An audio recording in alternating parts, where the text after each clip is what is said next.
Okay.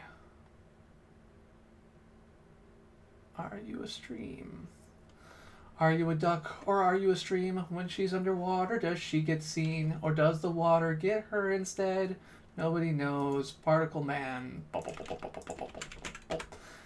Universe man, the size of the entire universe man. He doesn't like a something something universe man. I heard myself singing and I was like, oh god, what is that? Oh right, it's me. Alright, let's see if we bump this down a bit, if that changes things a little bit. Sorry, I haven't streamed since I moved to the new house. My internet is different. Everything is different. I think 6 megabits per second is too high for my crappy power line networking. So, yeah. Let's try this. See how it goes. Alright, that's for nerds. Stuff that matters. Cool. I'm going to flip over to this button here. Hello! I am the Chris who plays games. Welcome to my stream, all of nobody. It's good to have you here. I am, yeah, I'm in a new place. I don't think I've ever streamed here. Pretty sure I haven't ever streamed here. 98% sure I haven't ever streamed here.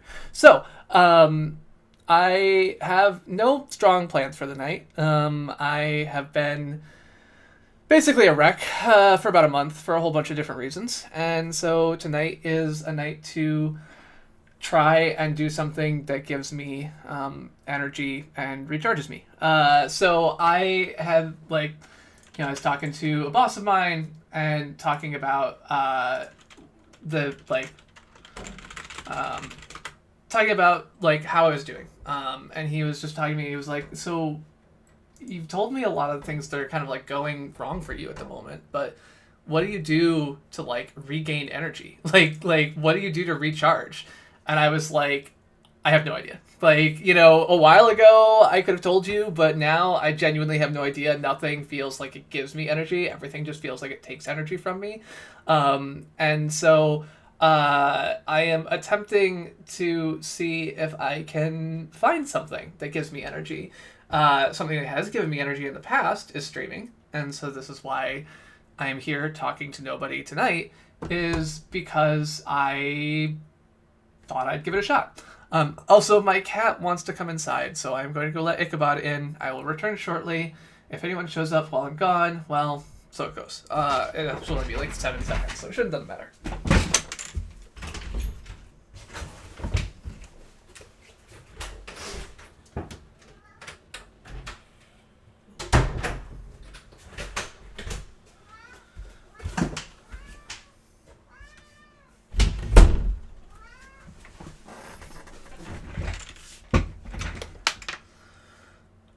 Okay. I'm back and nobody showed up while I was gone, so that's good.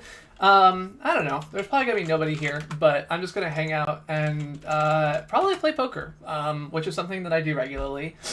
And I have been since December. Hey, Station 82. Yeah, is Ichabod? Yeah, he's in the back now. You can probably see it. There you go. There you go. Ichabod exploring. What do you can't... If you go back there, you're gonna get stuck, you idiot. Don't do that. Yes, you're upset that there isn't a... you... Okay, fine. Go ahead. Get stuck in the back corner there. See if I care.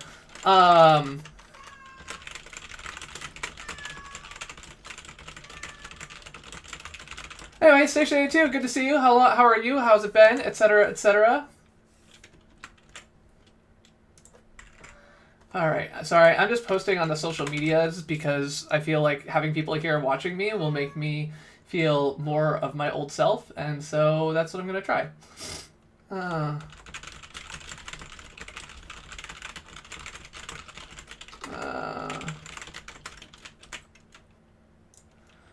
going to publish it on the Mastodons and the Blue Skies. Smiling at me, nothing but blue skies do I see.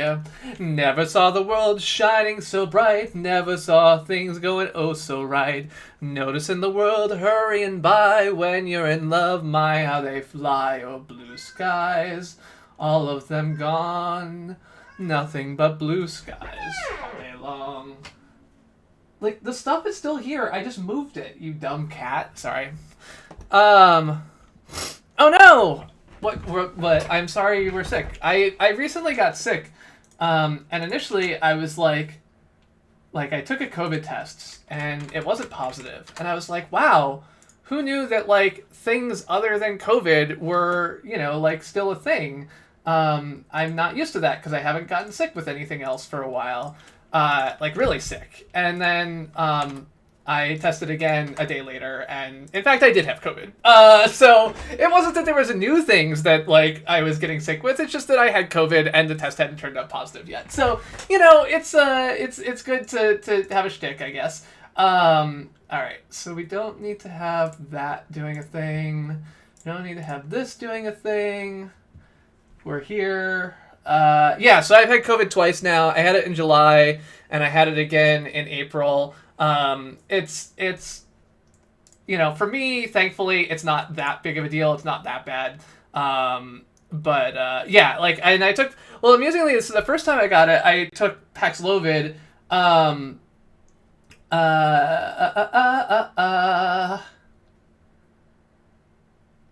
yeah. So I the first time I took Paxlovid, and because it was like relatively new, and I was like, okay, like it's a new thing, I should take it. There's like recommendation that like, oh, it's only if you're like at risk of severe illness or whatever. But I was like, okay, well I have asthma, like I meet the criteria, whatever else like that.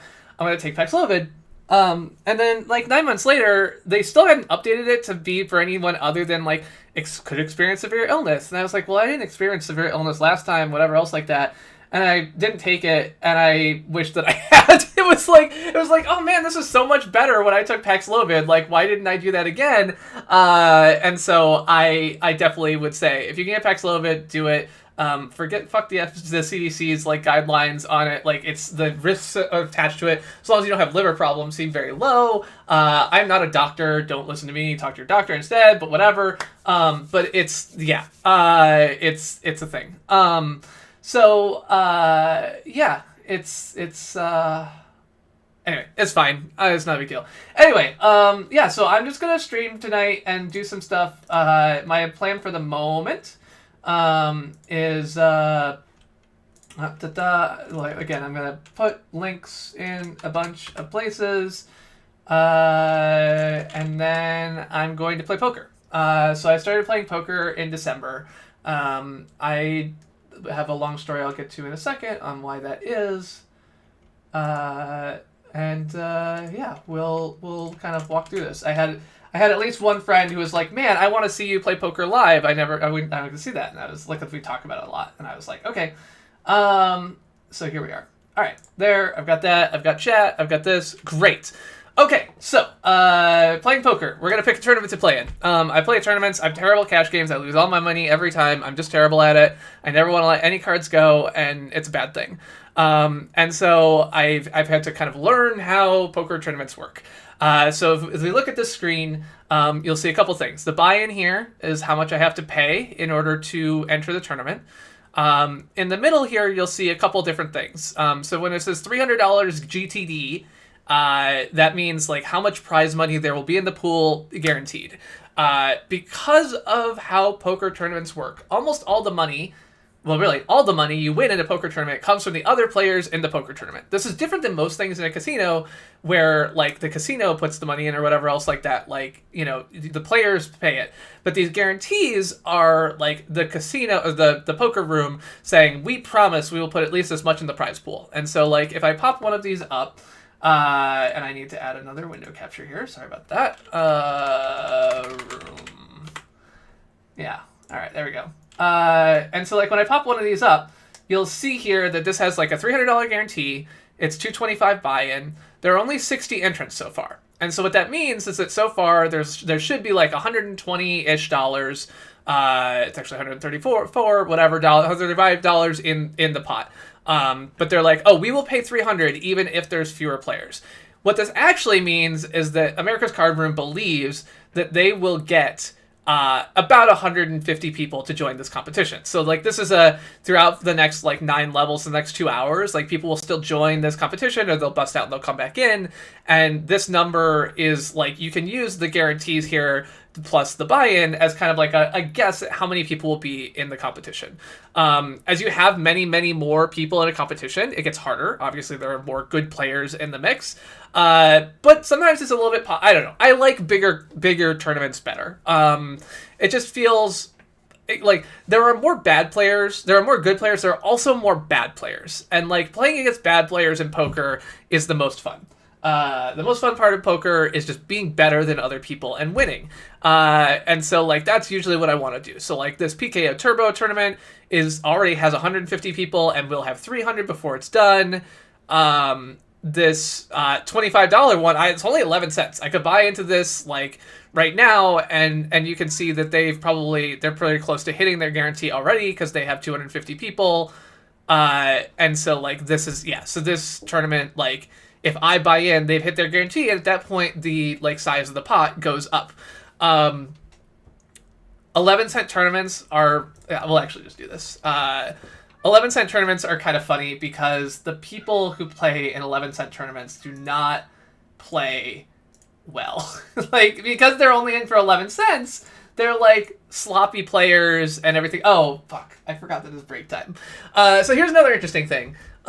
Poker rooms, all the online poker rooms, they do the same thing. They all take a break at 5 minutes to the hour. So there's a 5-minute break at 5 minutes to the hour on every poker site, on GG Poker, on Poker Stars, on everything. It's all the same. Bovada, like, they're all the same. They all take a break at the same time. And, I mean, I'm sure that's because they know people are actually playing poker across all these different... Oh, my table didn't show up. I'm sorry. Why did this not show up? Oh, because I forgot to flip the bit to turn it on. No, it's just behind the thing. No, what? Why are you not working? Hold on a second. Oh, I think I know why. There we go. Okay, yeah. So there's a 5-minute break in every poker game on the internet between 5 minutes to the hour and whatever. Yeah, this is Ichabod. He is, like, being whiny, and I don't know why. Like, he's right there. He's just like, I think, like, there's like I don't know if you can see behind me. You can see, like, oh, sorry, on my sofa, you can see there's a pile of crap. And so that crap used to be in the corner, and I think he is, like, upset because he has come into here and he's like, where is my pile of crap? My pile of crap has moved, and I am not accepting this. I do not want it. I'm not happy about it. And so he is, like, meowing at me for that reason. Hi, do you want to go out? Do you want me to let you into the house instead of into my office? Because I can do that. You want to go outside? Ugh.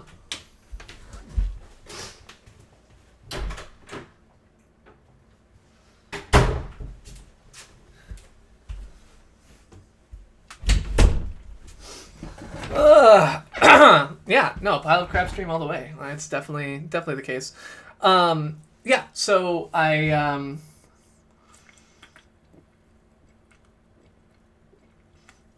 was watching a excuse me. I was watching a poker tournament on YouTube.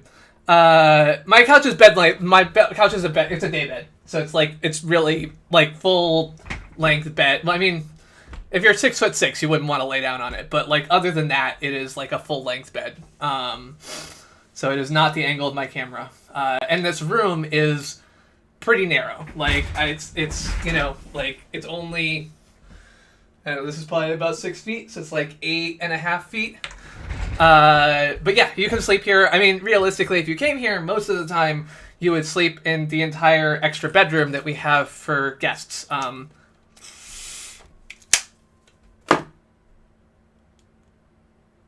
Sorry, allergies are making it hard to breathe. Yeah, so we have a whole extra bedroom for guests. This is my office.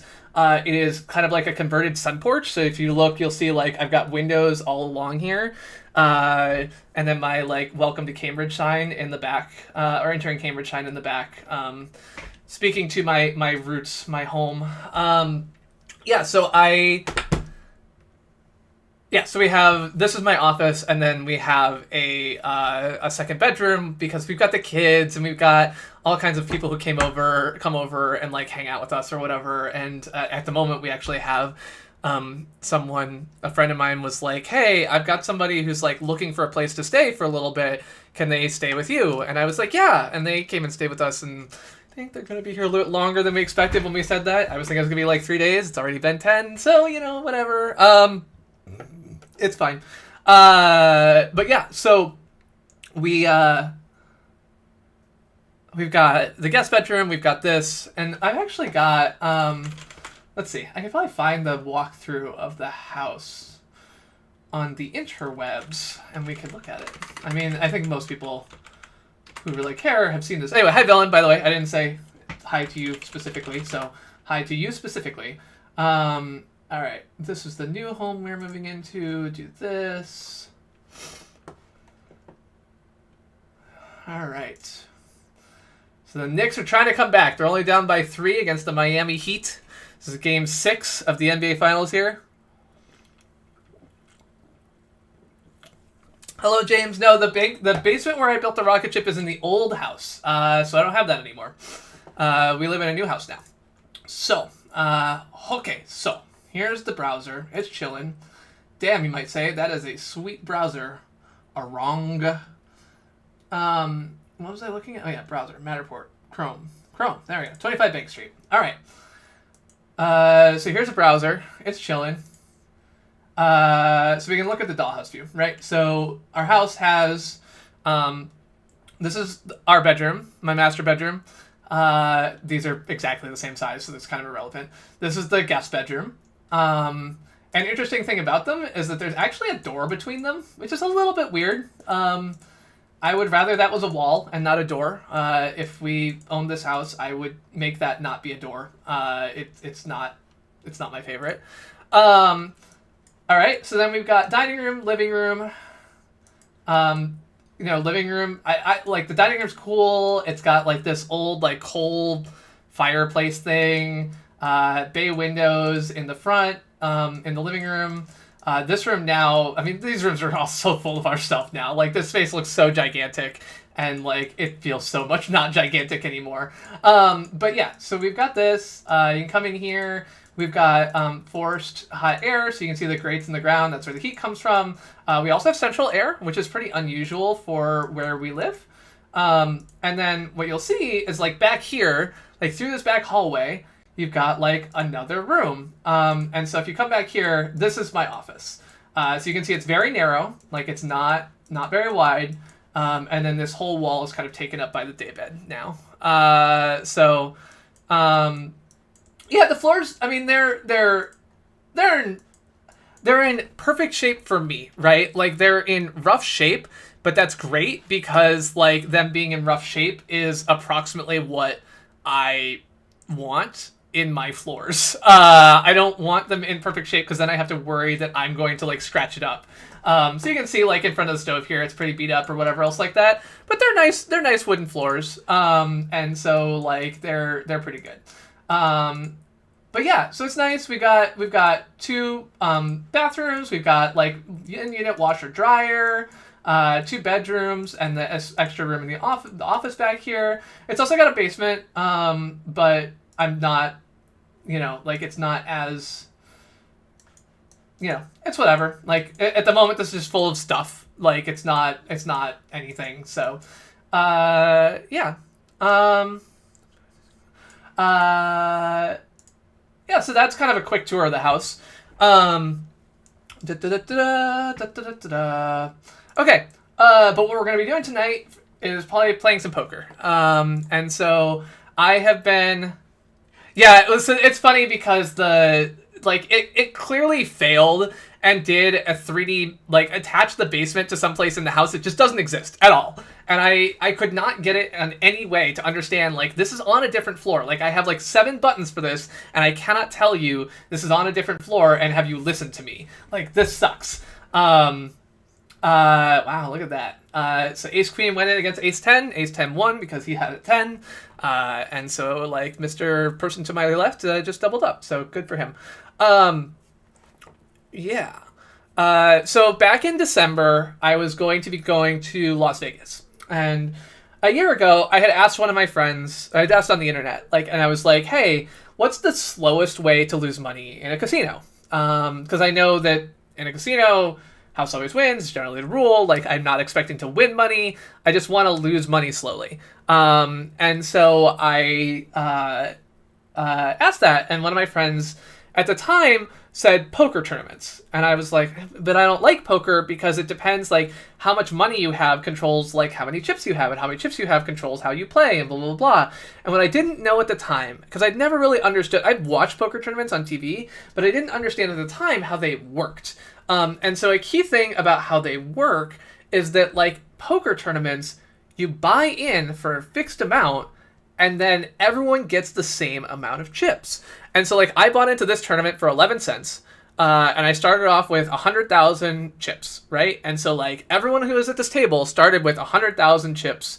We all started with the same amount of money, and I bought in for a fixed amount. And the same is true in casinos. You can't buy into an 11-cent tournament in a casino, obviously, but you can buy into, like, a $50 tournament in a casino. You get, 20,000 chips, and there's a whole kind of, escalation of what that is. And so, like, another thing, and I was talking about this to Jose on on Facebook at one point, as I said that, like, the way poker tournaments work and the way that they get you to play and not just sit there and fold and wait for whatever, is that, like, those 100,000 chips, had I joined this tournament 2 hours ago when it started, this number that's under my name says 13.7 BB. Instead of it saying 13.7, would say 100, because it would be 100 big blinds of chips, because how many, like, chips each blind is worth, which, if you're the blind, you have to put in that many chips. In this case, it's like 7,000. How big the blinds are, like, escalates as you go up through the levels. So you'll see in the top right here, it says, like, 2 levels of late registration remaining. And if I kind of expand this, it'll say, like, blinds change in 4 minutes to become 6K, or 8K? What is this? 8K. 4K, 8K. So, like, rather than having to put in 7,000 chips like I just did, I would instead have to put in 8,000 chips. So I go, like, down. Yeah, Texas Hold'em. Yep. I only play Hold'em. And so, yeah, so you're dealt 2 cards. No one else can see your cards. And then there are a total of up to 5 cards put out in the middle that allow that you play against, and your goal is to make the best 5-card hand using the 2 cards from your hand and any combination of the cards on the board, and coming and so in this case 2-5 is a terrible hand, right? Like, this is not a good hand for me to do anything with. I'm unlikely to win. Now maybe I play 2-5 and, like, a 2-5 comes out and then whatever. In this case, the way that I'm playing 2-5 is, if every card on this board comes out low, I know that the person who bet early in the rotation is unlikely to have anything, right? And so if this had come out 4-7-2 or 4-7-3, because I had a 2, like 4-7-3, even if he had bet to me, I would have just raised. I would have said, like, I don't care if I have nothing. Like, you don't have anything either, and I can just pretend I do, and then I can, like, win. And so, like, in the big blind, you've got this property that, like, you've already put in 7,000 chips. So when it gets to you, there's, like, and someone else bet. And so, like, at that point, there were 32,000 chips in the middle, and I had the option to, like, put in 7,000 more in chips in order to try and win all 35,000. Like, this is a thing that I could do, right? And so, basically, from a statistical perspective, in order for that to be a positive decision, I only have to win the hand, like, 20% of the time. And so, like, if you're in the big blind and you're only raised by 1 big blind, oftentimes it makes sense to just call it, and then oftentimes you can kind of bet your way out of it. The expectation in poker should be that you fold a lot of hands. So you can see under each of these people's names, like, where their name would be. You can see a bunch of numbers. You don't have to worry about too many of the numbers, but this first one next to the VP, which I don't know if you can read. Oh, you can't see this at all.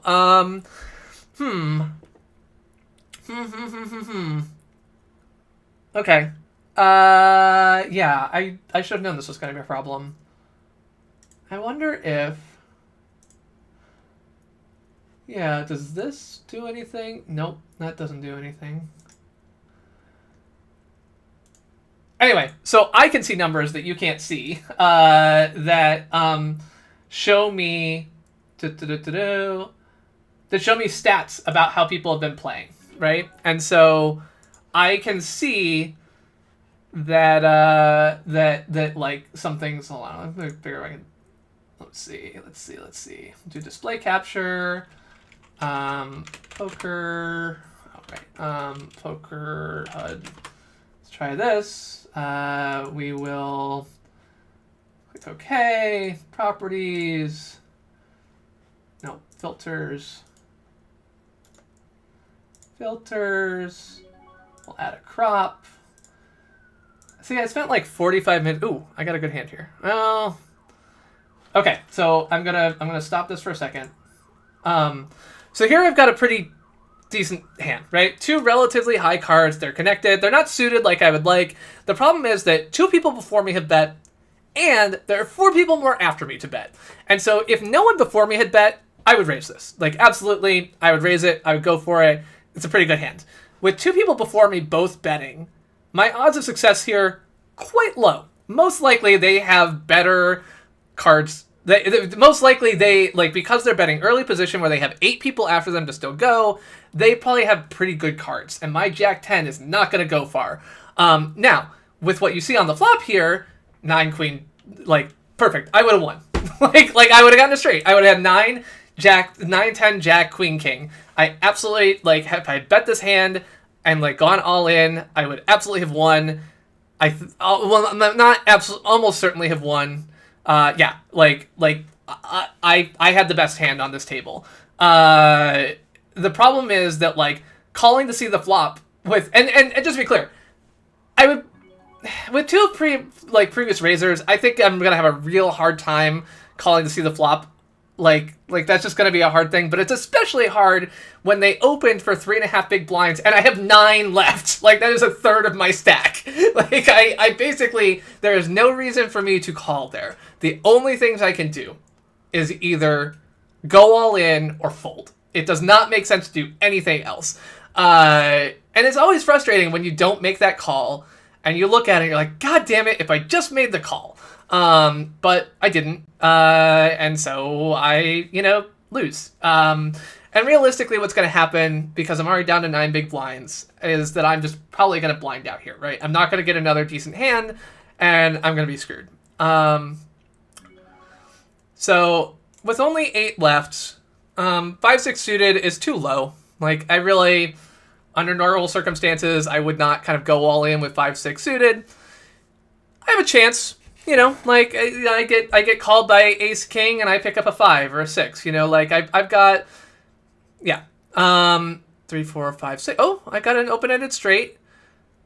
Nope, didn't get it. Yeah, so I lost. That's fine.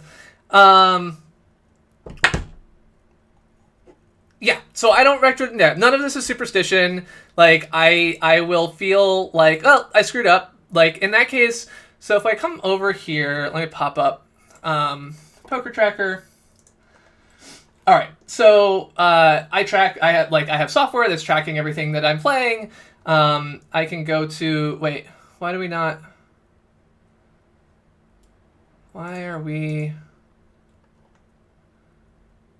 Oh, there we go. Okay, I was gonna say, like, this hand should be here, right? And so we can see here, this will show at the bottom, right? So before the flop, right? When we were playing, like, at the time I made a decision, the only time I made a decision is before the flop. And so, like, everything after that, whatever. So before the flop, I had a 35% chance of winning. Like, I didn't, obviously, but I had a 1 in 3 shot. And that's fine. It's not great, but it's fine. It kind of sucks that that guy called with ace 5.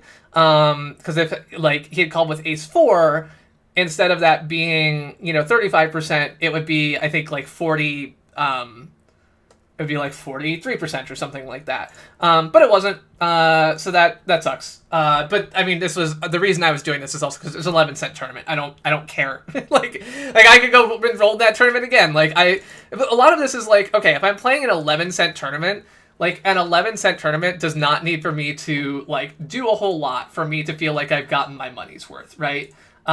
So let me just fix this 1 second. All right, there we go. So, like, this is like playing a game of Galaga, right? Like, how long do I have to play a game of Galaga to feel like I got my money's worth? I don't know, about 5 minutes, right? So like I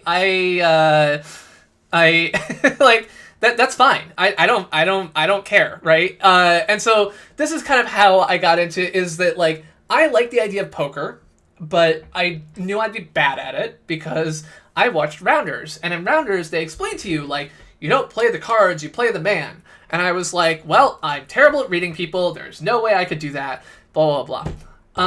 And then like a friend of mine said like, I think you would like, tournament poker. I think this is a thing you should look into, try, or whatever else like that.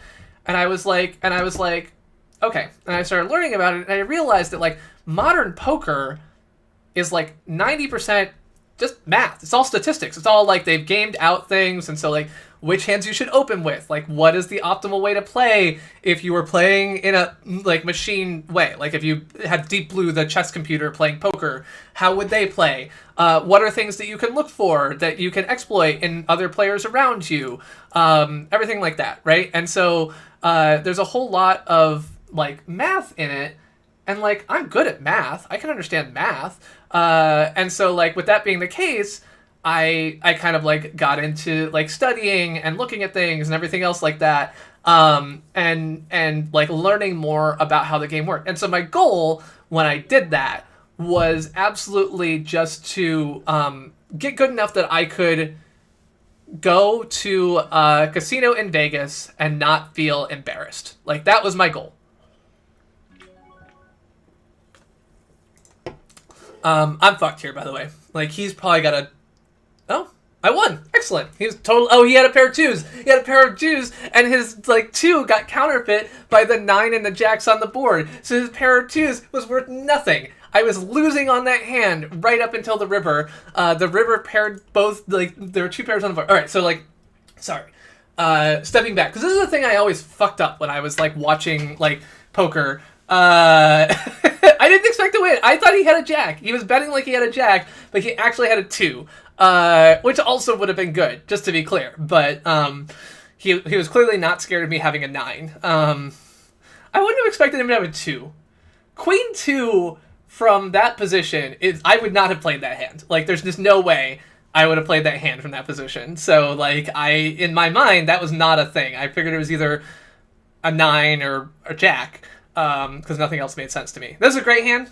Queens, I will bet this big. I will throw all of my money on this hand if anyone forces me to. Like, someone can put all their chips in, and I will immediately call it. I'm winning 75% of the time if I get shoved on here. So, easy call. Yeah,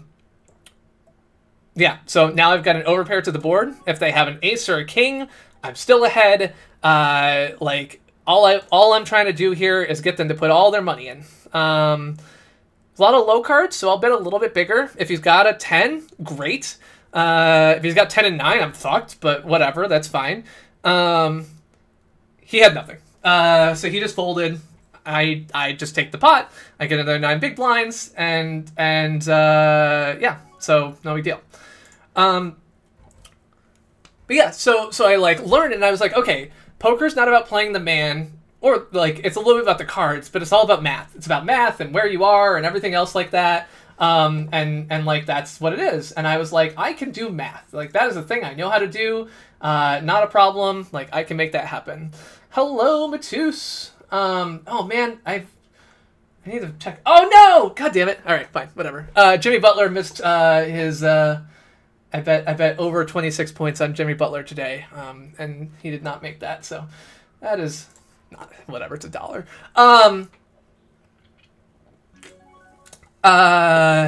Yeah. So again, Ace Jack, great cards. I would love this person to bet into me. He's probably got a good chance of a bunch of things. Now I'm a little bit more scared, right? If he has a queen, I'm in trouble here. Actually, if he has a whole lot of things, I'm in trouble here. But if he's bluffing, I'm fine.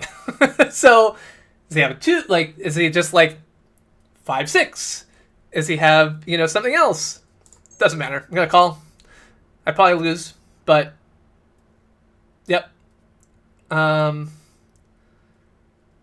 look at that. chips. Uh,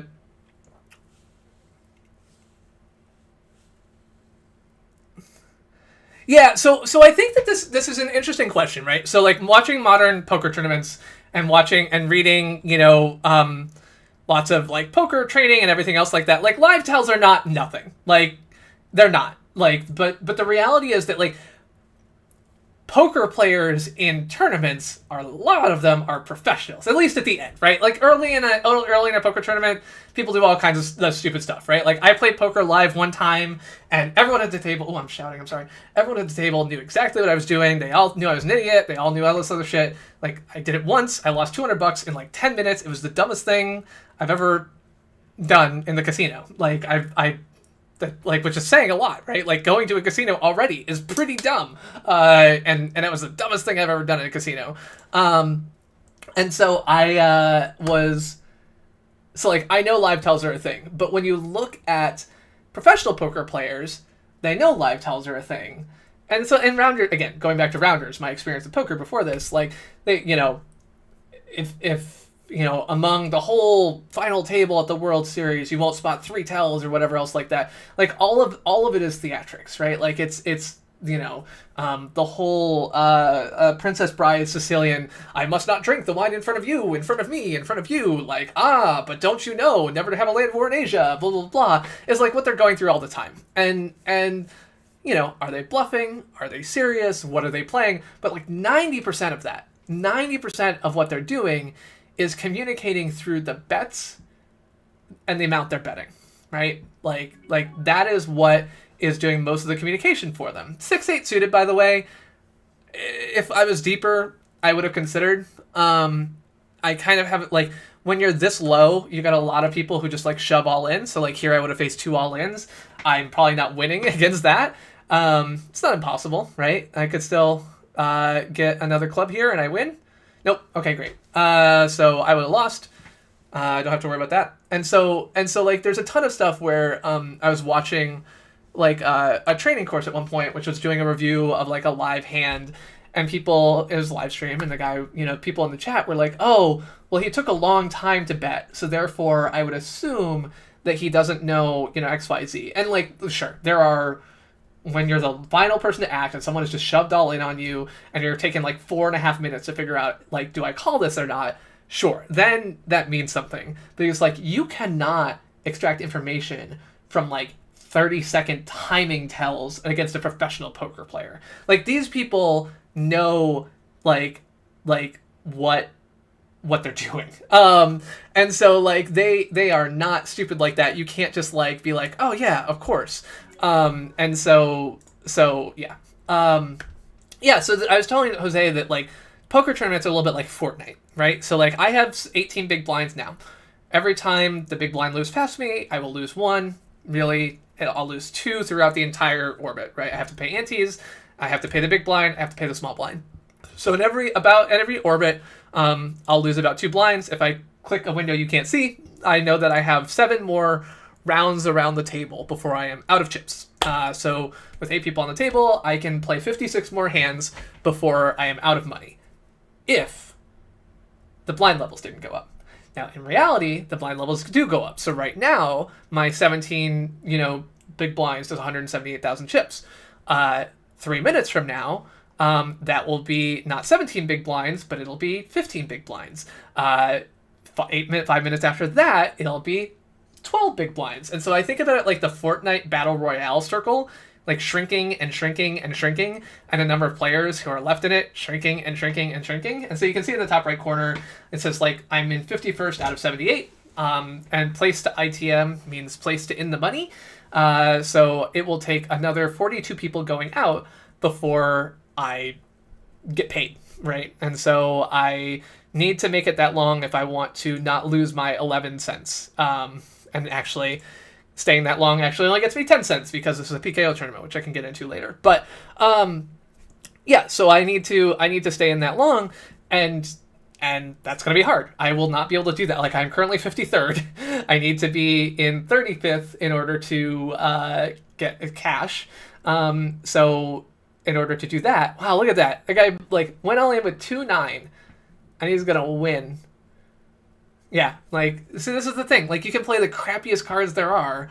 I know they're suited, but almost the crappiest cards there are. Like, 2-7 offsuit is probably, like, the worst hand. And this person just, like, played it and won against somebody who had a completely reasonable hand. Madness. Anyway. Yeah, so I'm going to have to win more hands in order to do this. At some point, I will not be able to get anyone to fold just because I shove on them, right? Like I'm in a bit of a crappy spot right here because, like, to my left is someone with 68 big blinds. Like, that person will not be scared of my 16 big blinds. Like, if he thinks I'm lying, he will easily call me, be totally happy with it, not a problem, which is kind of a crappy place to be when you want to fool people and take whatever. Yeah, sleeping is bad. Don't do it. Wow, look at that. If somebody has a king, they're in good shape. Like, if you have a king, you have a hard time losing this hand. So there's 3 8s on the board. King makes a full house. If someone has an 8, they would win. So 8 wins, 2 kings wins after that, then a king wins. Good hand. Yeah, so, like, with ace-10, I expect, like, there's someone who just raised. That person is crazy. They've played 2/3 of hands. They don't know how to play poker. They're bad at it. So, not going to pay that much attention to them, but they will be someone I need to, like, not be competing against. I'd like them to just fold before the flop. And in order to do that, I'm going to bet big. With ace-10 offsuit, 15 big blinds left, it's a good chance I go all in here. We'll see. All right.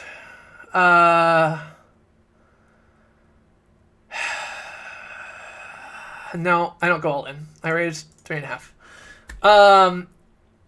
And now I probably get called by this guy. Yeah. I got 2 overs. It's not bad. If he's got a pair, I still got a chance. So I've got, if I get a 10 or an ace, I figure I'm good.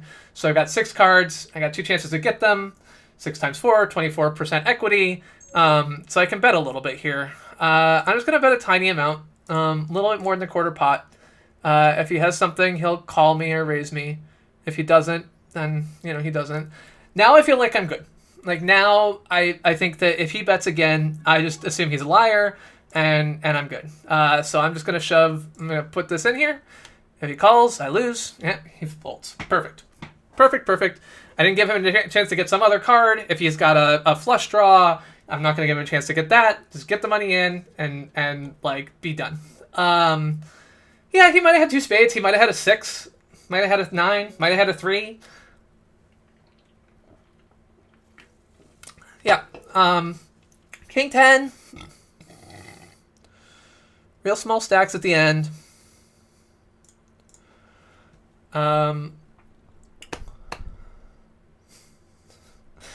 Sure. Great. So I've got a flush draw. If I get another spade, I figure I'm likely good.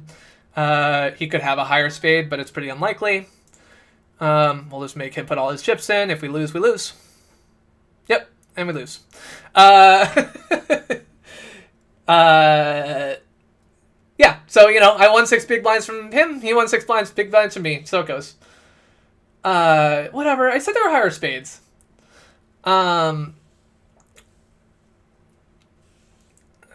Did I say there weren't higher spades? I said there aren't that many higher spades. Which is kind of wrong because all the ones on the board were under. So, yeah. So this is a question often, right? Like, I've got a pair. If the person who just went all in has ace king, I have 52% equity, and I'm, doing well. Yeah, I mean, like, I got 1, there's 3 on the board. Chances he's got, a higher... I mean, look, there's 4 cards in the deck that I lose to. If the spades come out, which the spades didn't even come out, so it's irrelevant, right? Like, I missed my flush draw. But when he's got, 2 big blinds and he's raising,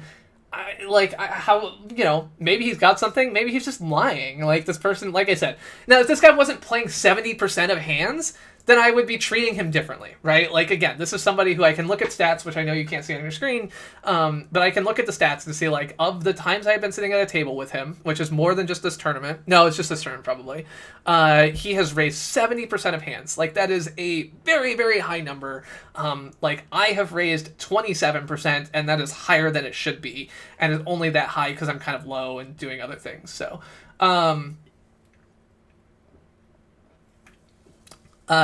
yeah, it's the cocaine. It's the cocaine. So yeah, so like I am basing this on a little bit of information that I can see. I have software that tracks all of that, and so I can see it. Yeah, so you can see here this guy's got 3.5 big blinds. For win a flip, it makes sense to call almost anything. You know, like he like here you go. Like, he's gonna win. Like he again, King 2 versus Ace King, and he hits a 2 and he wins. Hello, attentive owl. So at a casino, this is so live poker. One of the things that a poker coach will tell you is that in live poker, it's funny because they'll tell you like there's just such an amusing difference between live and online. So if you watch what's his name, pokercoaching.com, Jim, whatever, I don't know, poker coaching guy. He's got a YouTube channel. He's like been doing poker coaching stuff for years and years. He's like, when you're at a casino, do not be playing with your phone. Don't be talking to people. Don't be like flirting with the waitress. Don't be doing anything else. Like you need to concentrate on the other players at the table. Like learn, pay attention to what they have. Like pay attention to like what cards you've seen. Pay attention to their behavior. Like you've got to read everything to try and like get an edge. Like so you learn these things about them. So I don't have like the magic spreadsheet to track it all. Like you have to kind of store it in your head. And then they'll come and they'll be like, so when you're playing poker, always pay attention. Always pay attention. Don't do anything else like that. Yeah, don't flirt with the waitress anyway. It's a good advice. Yes, it's true. And so if he jams, do I call? Doesn't matter. He folded. And then they'll go and they'll play online and they'll play 40 tables at a time, right? Like I'm playing one table, right? And for me, this is the right amount because like I'm not trying to grind it out. I'm not trying to do anything. Like I'm totally happy, like all this other stuff. But you have to realize like I am spending about 80% of my time talking to you, right? I've put money in 1/3 of the hands I've played. The hand takes about a minute. I've played 30 hands. That means that I've only been paying attention to the table for 10 minutes out of 30. The other 20 minutes I've been talking to you. And so,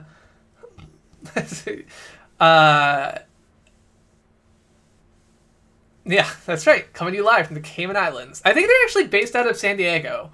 I was surprised because it seems like they wouldn't be. So the reason that online poker is kind of a weird thing in the U.S. is that in most of the country, it's illegal. There's a federal law that prohibits poker rooms from paying people, like online poker rooms from paying people. So this was a big change in like 2012. Some law was snuck into a corner of some bill to protect our ports or whatever else like that. And then they went and they shut down all the online poker sites. And so, like, amusingly, they can still take your money. Like, the law does not prohibit them taking your money. It does prohibit them paying you.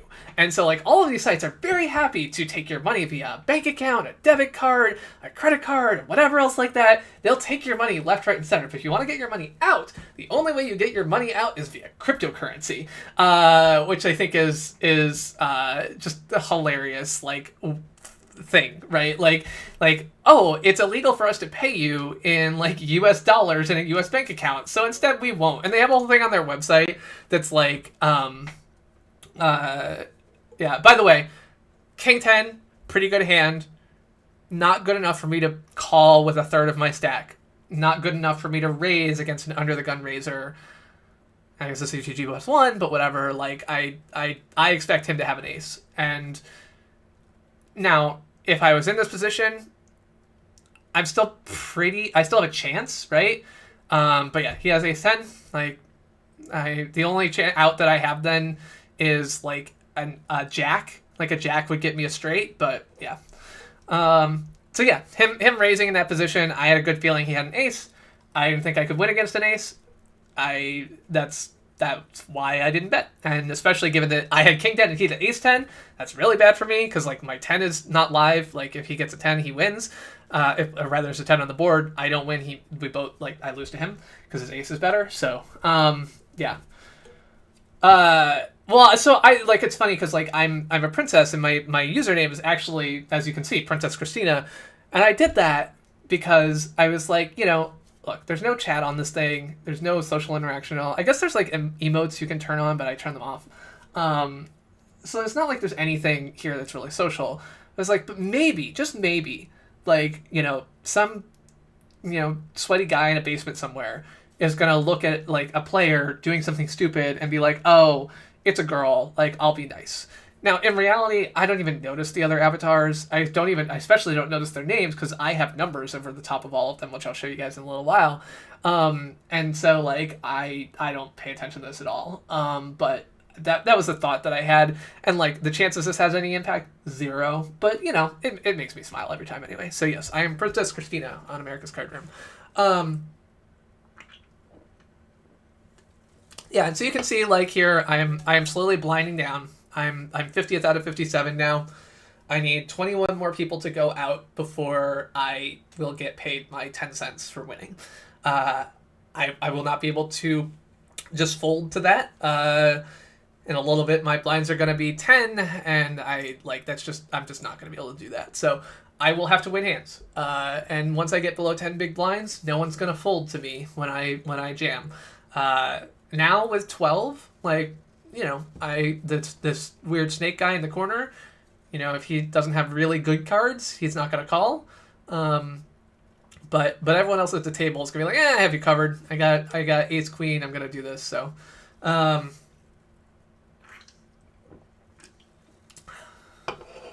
should exchange my winnings for Bored Apes. I mean, to be clear, I'm not really a winning poker player. I am a not losing poker player. So I put $250 on the site back in December. I have not, like, my tournament winnings are basically like I was basically, I've been within $0 to $250 in tournament winnings since then. I've not had to put more money in to support my tournament play. So I think at the moment I have like $70. I was down to like $12, and then I won $70 from a tournament, and then like 2 days later I won $80 from a tournament, and then like a couple days ago I won $40 from a tournament. So like no, I do have a thing like FanDuel thinks that I am a bot, so I still need to send them proof of my existence. So yeah, so if you look right next to people, you see like this guy has like this 4 cents next to him, like 4 minus 3. That is the bounty. So if I take out any of these people, I'll get that amount of cents in my whatever. Obviously, I can't take out anybody except for fear nothing, because I don't have enough chips. But yeah. Oh, I could have taken out that guy. Sorry, I didn't realize there's another person who had less than 1 big blind. So I could have called with 9-6. Only would have cost me 1 blind, and I might have had a chance to knock somebody out, but none of those cards match mine, so probably not. But yeah, I would guess that Mr. Win a Flip is not going to win a flip here. And in fact, he does not. Yeah, I would have lost. This guy has 2 pair, queens and 8s.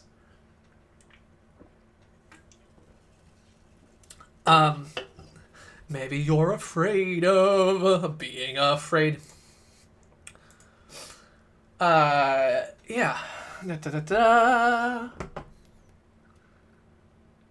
Oh yeah. So yeah, just amusing that like so I was talking about online versus live, and so they're like, pay attention to live poker players, pay attention to everything that's going on, pay attention to everything, don't do anything else. And then online, they're like playing 20 tables at a time. They'll bet all of their chips and then like switch away to the next table and not even look at whether they won or not. Like the tables pop up in front of things if whatever. So it's just so different. And the reason for the difference is basically because they have the spreadsheets in front of them, rather than having to like take care of these numbers and memorize them from what people are playing. They just get told them by the game, and that is what matters to them. So. Yeah, so I was going to try and show you... one second. This is going to look weird for a second, and I'm going to try and fix it.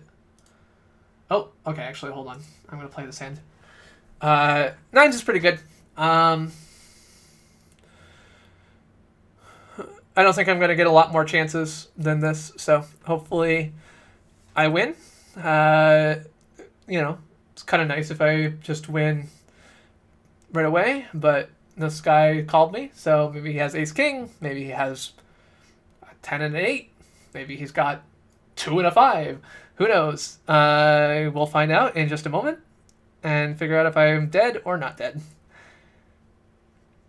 So when this pops up, yeah, so I've got a 52% chance of winning. This is going up, and I win. So I double up, and so now I have 17 big blinds. So before I was in 50th, like my chips just doubled, and so in a minute you will see that I'm no longer in 50th. Oh man, this is a good hand. It's not a great hand.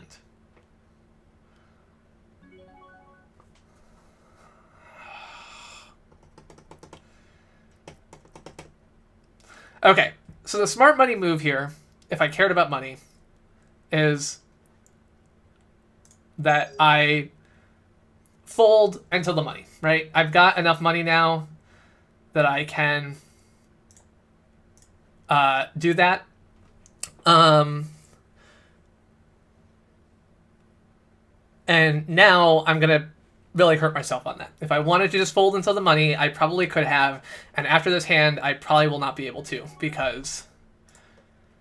God damn it. I'm fucked. Ah! Maybe I win. Maybe I win. Nope. God damn it. Yeah. So, like, that was a case where I could have done nothing. I could have folded. I was in 34th. I only needed 17 more to go out. Absolutely could have folded to the money. Not a problem. It was too good of a hand for me to let go. And, you know, kings just... Yeah. So... Yeah. And there was no way, like even if I'd gone all in, he totally would have called. Like, he absolutely has to call, like, with kings. So I was going to lose that hand if I played it, no matter what. There was not a way out of it, and that sucks. But that's the way it goes. And again, let me be clear. If I was looking at winning significant amounts of money, I would have folded. Like, king-queen suited is a very good hand, but it is not... It's in the top 15% of hands. It's not in the top 5% of hands. And I was pretty sure I was going to be forced to go all in on that. Like, I had a fair chance of, like, not having that happen, but not a good one. Also, I think I would have lost anyway, right? Like, yeah, he had an ace. And I would have lost to the ace. So, but I would have lost... we had, what, 3 big blinds? So that was, like... I was like, okay, well... 3 I don't care about. I can take 3, I can do whatever. But someone who had me covered, I'm screwed. Alright, so what am I going to do here? I'm going to first... yeah, so we were talking earlier, when no one was here, about how do I... Okay, so there's 1, 2, 3, 4, 5, 6, 7, 8, 9, 10, 11, 12. These are the 12 tournaments at the micro stakes. And so we've got 12 tournaments at the micro stakes we can choose from. And let's be clear, there are other things that I could play as well. If I'm feeling richer, if someone wants to throw, $10 my way, I could play at the $10 tournament. Or if someone wants to bankroll me and we can, split my winnings 90-10 your way or whatever you want to do, and you pay all the costs, we could play. Actually, there's none of these running at the moment. Oh yeah, there are. Oh, I accidentally clicked on something. Okay, I was like, what the hell? But yeah, so we could play, a $30 game. Super bounty. Yeah, so we could play, so if we look at these hypers with, $20 buy-ins, and we look at the table for one of them, which, give me one second.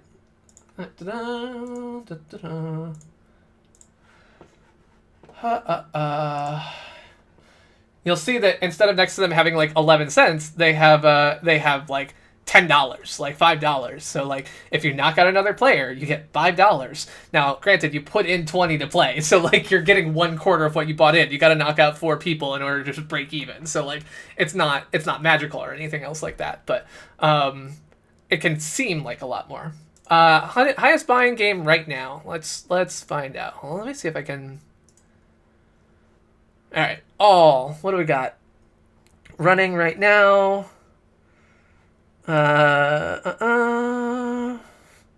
Yes, the sort's all screwed up. Hold on, let me the sorting here is weird. The default sort is not actually possible to get back to.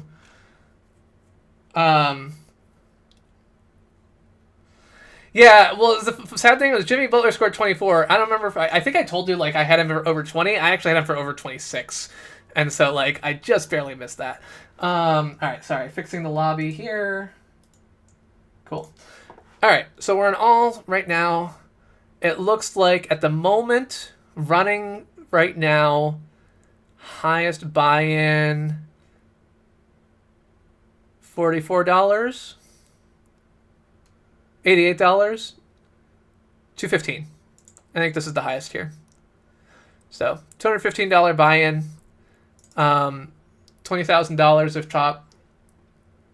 Oh, okay. So I didn't have it. I think it was 26.5 anyway. So like, I was not. Yeah. Yeah. So if you look at this, right, like, and this is 20,000 guarantee, $200. So they're basically expecting 100 people to play this. That's the way they've done this math, right? So they're guaranteeing 20,000. It's a $200 buy-in. What that means is that they expect 100 people to buy in, because if not, they're putting money in out of their own pockets. And so like they're not quite there yet. But you can see that, you know, if you win this tournament, you win $3,000. So you pay $200, you have a chance of winning $3,100. And so yeah, that's a lot of money. I'm not playing that. But it is there. All right, so here's the Earth. It's chilling. Anyway, so yeah, I play almost exclusively micro stakes. Every now and then I'll go to the low stakes and I'll play something, and I think I did well one time playing that, but yeah, there's unlimited reentry on almost all of these. Like it's I mean, this is a lot of the players that are in are just reentries. So if we look at like this one has 569 players. Okay.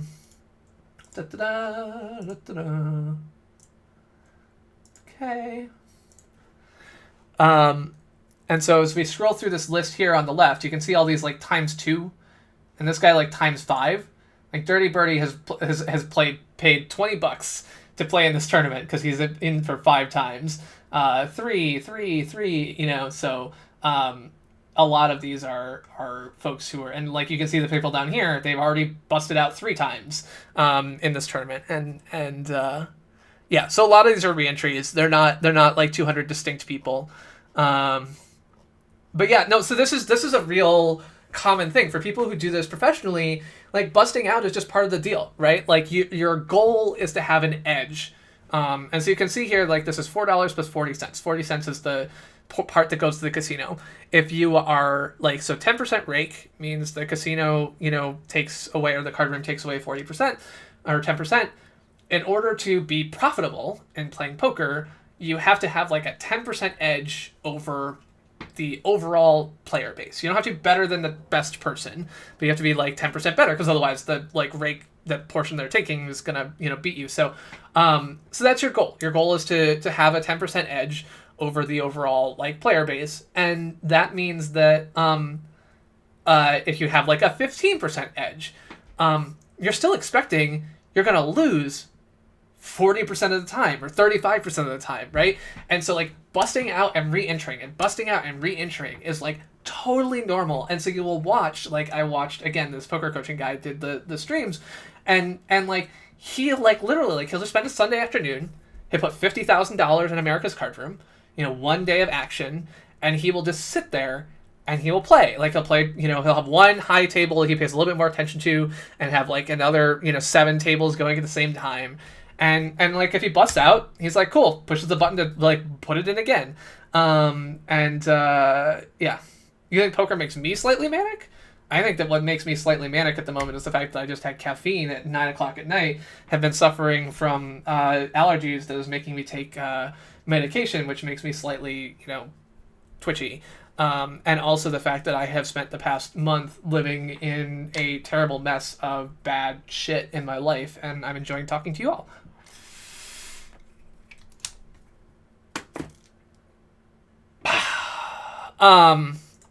So if we come over to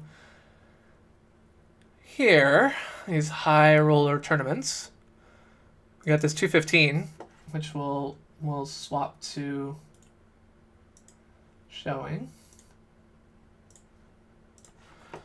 As you can see, like, Tell It to My Heart has already like been in 3 times, so he's got $600 in. He's got $50 in bounties he's won. This person, Adam K. Peanut Butter, I don't know what that's supposed to say. He's already won $275 with only 1 buy-in. So like, this guy, he's up. Like, he could bust out right now, far from the money, and still be ahead, which is kind of cool. This is one of the reasons I like PKO tournaments. Right. So PKO stands for Progressive KO, and what it means is that when you knock somebody out, you get half of the amount next to them. You get the amount next to them, and then half it gets added to your own. So we're gonna play. You can see the one I picked. Oh, right. So I was explaining earlier, right? So like, I like playing bigger tournaments. So I kind of skimmed through these, and I'm like, okay, what do I want to play? I want to play. This one has $300 guarantee, $1 buy-in, so there'll be about 300 people. It's actually 311 already. There's an hour left in late registration, so I'm not buying in super late. It's a turbo, which means it moves a little bit faster, so I'm not going to be playing until 3 in the morning. So if you look at this, let's see, let's go down to one that's like just running right now. Yeah, so like this one here, like this $4,000 guarantee, this tournament has been running since 1 o'clock. Like, this is an 8-hour, this is now 10 hours into play. I don't want that. So I'm not going to do that. So yeah. So come back up. This has got 300 people. It's a $1 buy-in. I don't mind losing $1. I'll buy in up to 3 times probably on this. But I'll try not to bust out. Blinds are currently at 4,000, and you get 100,000. So I'm going to start with 25 big blinds. 25 big blinds is playable. Not a big deal. Flip that here. Put this here. 1 moment. Let me fix my table. Properties. Table. Okay. Yeah, so you can see I got a 20... Oh, you can't see anything. You can see I have a 25-cent bounty next to me. If someone knocks me out, they get 25 cents, and then their total goes up to 37. So this person here to my left, you can see they probably already knocked out a couple people. You can tell that because they've got 400,000 chips, and also because they've got this higher number that says they probably knocked out like 3 or so people. Yeah. The other thing, Brad, is explaining new things to people always gets me kind of like manic too. Like CPG rants are like the ultimate manic panic, right? So, yeah.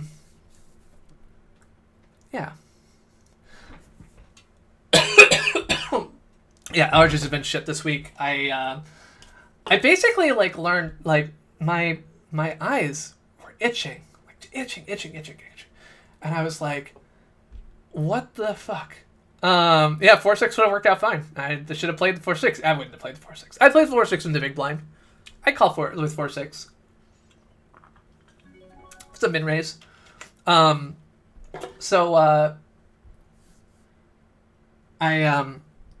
eyes were itching. And I knew it was allergy related.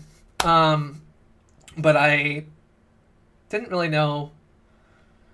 I didn't know what to do about it, and I went and I went to, like, we have a whiskey happy hour at work, and it's I haven't been to work in 2 weeks because Jess had surgery on her foot, so I've been at home helping her out, blah blah blah. And I was like, okay, I'm gonna go see people. I went to Whiskey Hour, and I'm like sitting outside because it was nice out. We're on the rooftop deck, and my eyes are just like tears are just streaming down my face, and like I'm like I feel like there's something in my eye, and I'm like sitting next to this way. He's like, I can see something in your eye.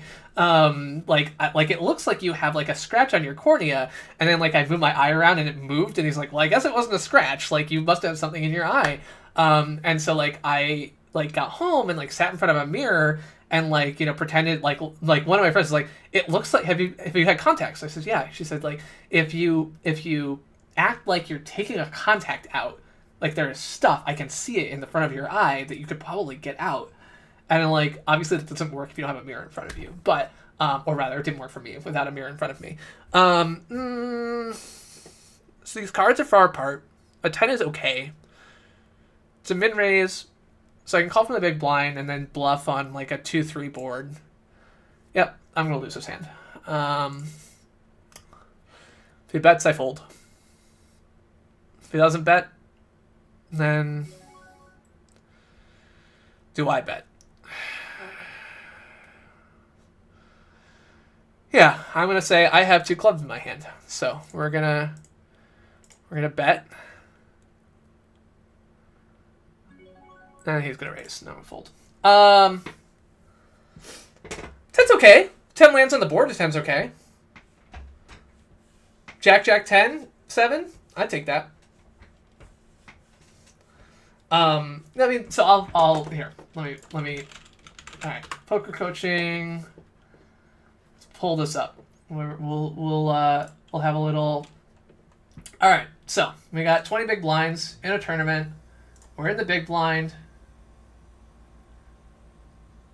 Let's, there you go. Versus a raise.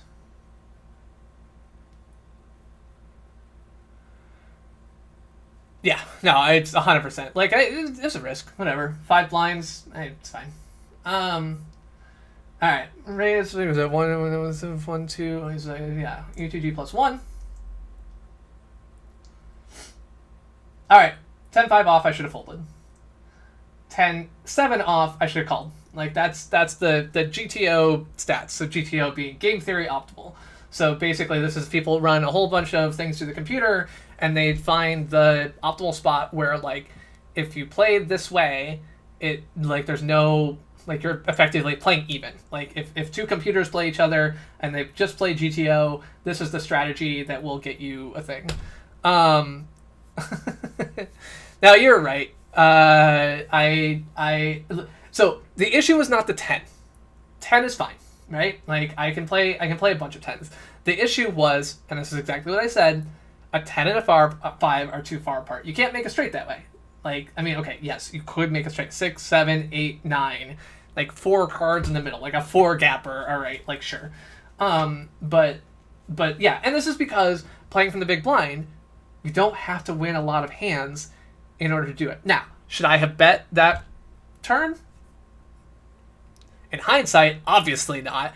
I've played a lot of these $1 tournaments, right? So I have a pretty, like, I'd say that bluff gets through 65% of the time.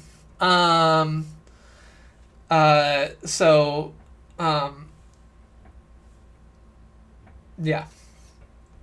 Hey Tony, how's it going?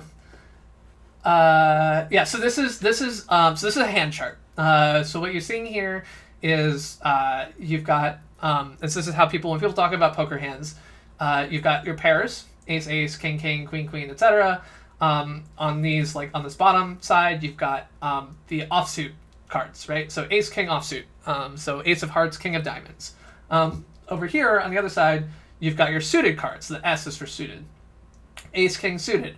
So if you are in the big blind and someone has raised you from under the gun and you have ace, king suited, you should jam all in. And you'll notice here that, like, so all in is more aggressive than a 3-bet. 3-bet is when you bet again, like, before the flop, but you don't go all in, right? So if they bet 2, you bet 6.5, like, that's a 3-bet. You'll notice that, like, in this particular case, in the big blind, some of your best hands don't actually want to go all in.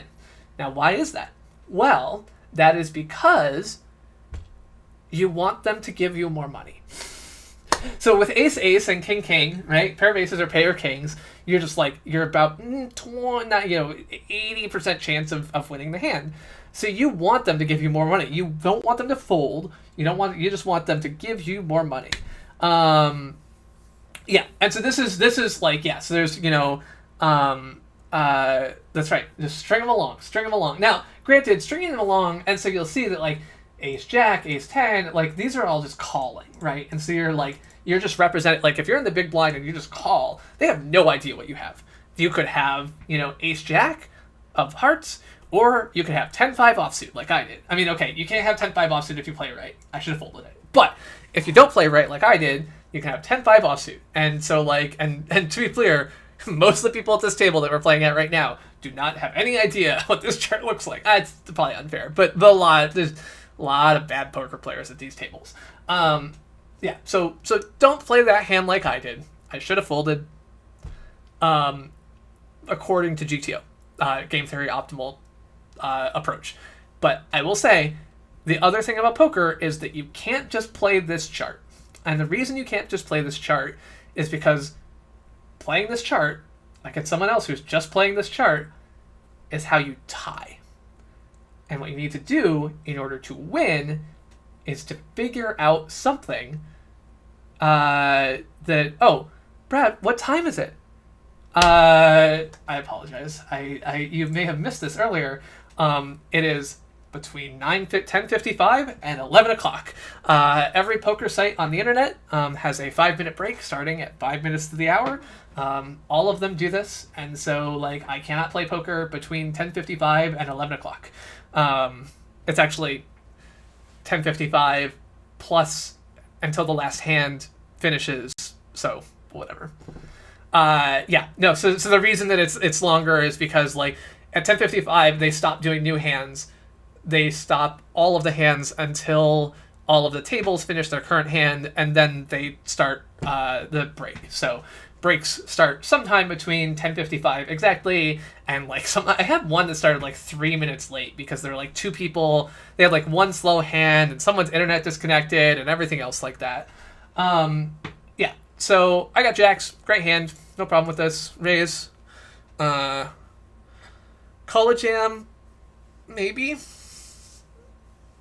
It's a hard call because I've still got enough blinds to fold and be happy with this, but doesn't matter. They folded to me. So the reason for the break, I think, is just to, like, let people stand up. So you have to keep in mind, like, professional poker players will sit at their computers and do this all day, every day. Like, the key thing about poker is that if you want to be a professional poker player, you just grind it out. You just, like, find a game you can beat. If it's $1 poker tournaments on ACR, you just play them all day, every day. And so I think that, it's just to give people a chance to get up, go to the bathroom, et cetera, et cetera. Like, every minute you're away from the table, you're potentially losing money, right? So, like, I could, right now, like, click the sit out button, and the game would keep going, and I would just, like, fold every hand until I came back and clicked the button again. But, obviously I don't want to do that. I don't think there's any financial incentive. I think it's a service to the users. I think it's genuinely... Now, I think that, like, one of the reasons for it being the way it is, like I said, this is, like, all of the websites do it at the same time, exactly the same time. Like, they're all 5 minutes to the hour across the entire thing. And I expect that the reason they do that in particular is because that way, like, there's no, like, you don't have to negotiate. It's not based on when the tournament starts. It's not based on any of these other things.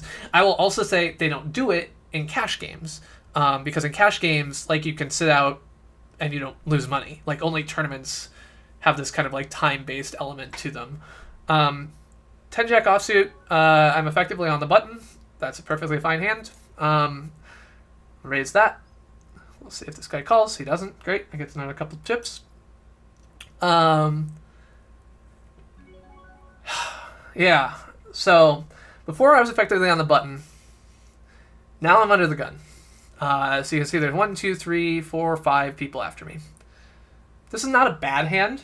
The nice thing about it is that people aren't really going to expect me to have it. So if like a 9-10 comes on the board, they're going to think I'm bluffing when I bet. It's suited. It's connected. I can get straights. I can get flushes. It's not a best flush. No, I almost never show my hand. But with 20 big blinds, it's not enough. It's just not enough chips for me to play it. You will see, just because I was talking about game theory optimal earlier. So this is under the gun raise, 20 big blinds, raise first in. You can see that 10-9 suited, even 10-8 suited. The optimal choice is to raise. Like, that is the GTO strategy. So, but I am more of a nit than GTO a lot of the time. I feel like when I play GTO at these tables, I lose. So I think it is reasonable to be a nit here. Yeah, so the only times I'll show my hand pretty much is like if I have aces and I raise and nobody calls, or if I have aces in the big blind and everyone folds to me. Like aces, ace king, you know, these things that of course everyone is going to raise. Like I will be like, God damn it, like all you motherfuckers, like I had aces and none of you fucking called me. Like that's the only thing I basically would do. Yeah. So king 8 offsuit. So this is one that I you know, again, GTO strategy here is raise. I won't raise king 8. I just don't. I want to be able to make a straight. I don't like king 9 in that spot. Absolutely. Take it in a second. King 8 suited? Maybe. But like even on the button, king 8, nope. Ace 5, the sourdough. So ace 5 has an interesting property that you can make a straight from the bottom. If 2, 3, 4 comes out on the board, I get the wheel.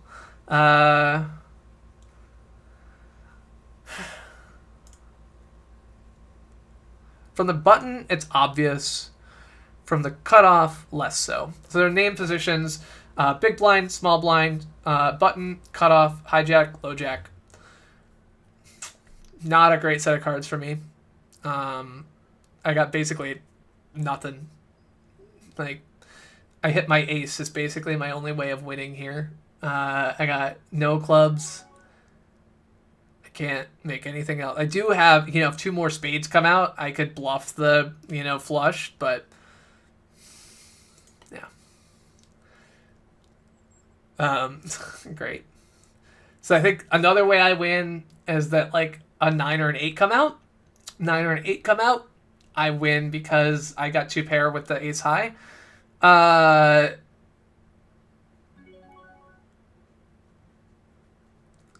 They're not betting.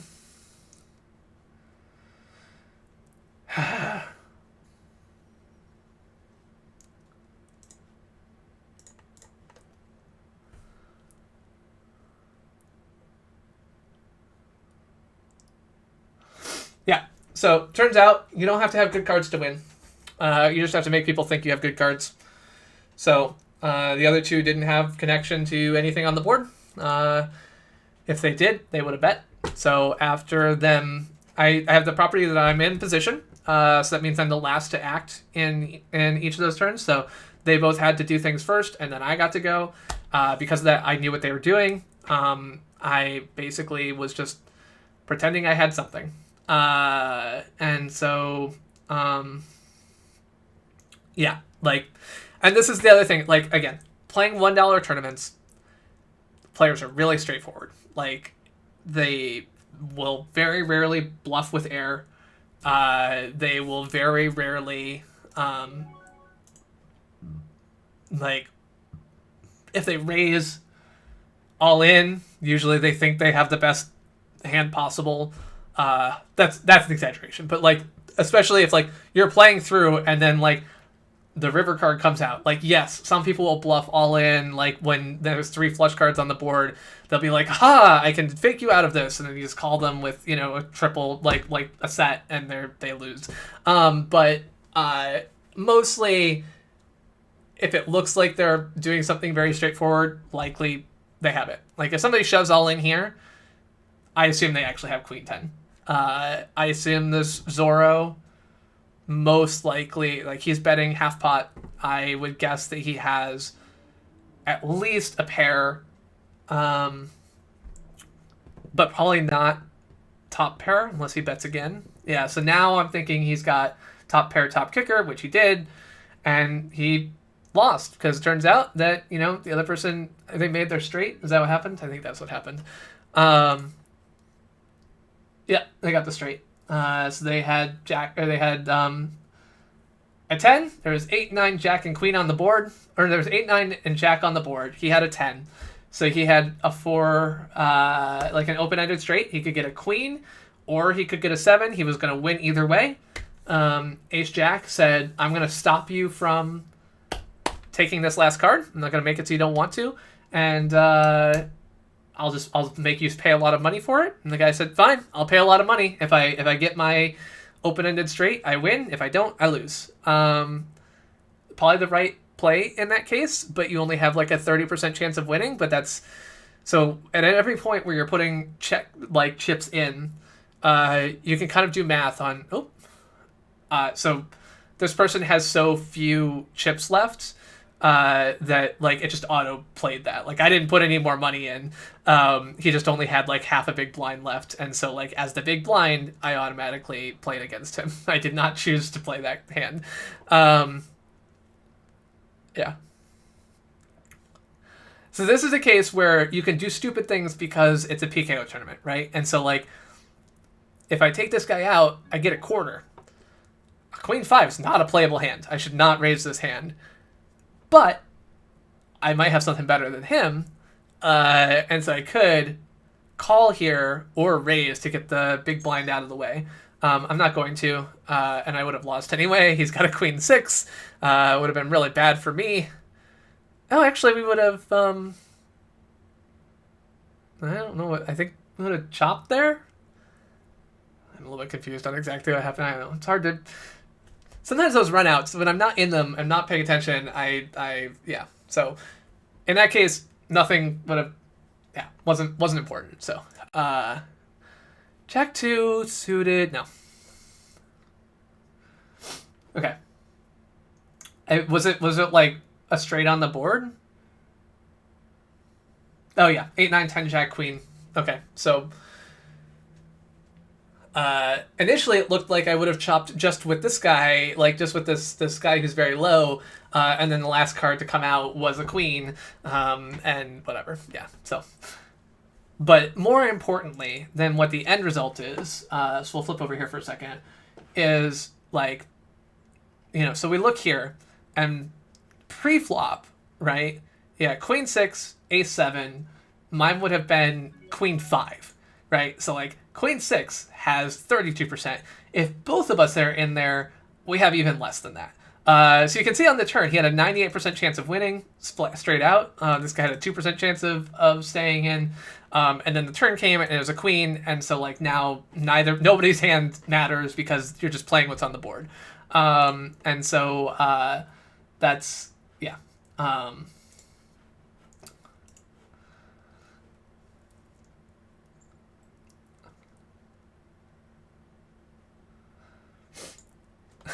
Yeah, so chopped just means basically like a chop pot is when you both have the same hand, right? And so if I have ace 2, if we both have ace king, and like the cards like we're most likely, and we both play, or we both have queens, and we both play, most of the 99% of the time you're gonna come out and we're just gonna both win, and we just split up whatever's in the middle. Doyle Brunson sucked? Or somebody else? Oh, the chopper guy sucked. Yes, okay, sorry. I was like, what are you talking about? But I remember. He was like a spammer or something, right? Yeah.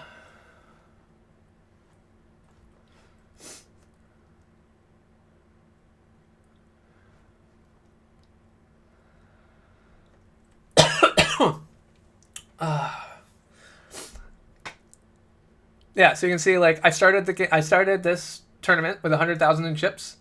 Uh, I'm down to or I'm up to 116,000, so I'm ahead, but not a lot. So you can see I have 20 big blinds. The average stack at the moment is 37.2 big blinds, so I need to double up if I want to be kind of at the average size. I'm still not doing terribly, right? There's 60 people below me, so I'm not like at the very bottom of the stack, so that's good. There's another 30 minutes of late registration, so we're going to have more people come in. Usually you'll have a bunch of people join in the last 15 minutes, and they'll all join with just 100,000 chips. So, no, there was a spammer who would come in to YouTube chats. By the way, hi AWOL. You were here earlier, and I didn't really say hi because I was being, as Brad pointed out, manic. Yeah, so let's see. All right, so gambling overall, right? Like, so the reason interesting. So I assume none of these people have an ace. If someone has a king, they probably win. The guy with 2 2s had nothing. Like, literally nothing. Like, that was he okay. He just bluffed his way out of that hand. and because this guy who has no chips was in the hand, we got to see it. Usually when you bluff your way out of a hand like that, like you bet and the other person doesn't call, like you've got yeah.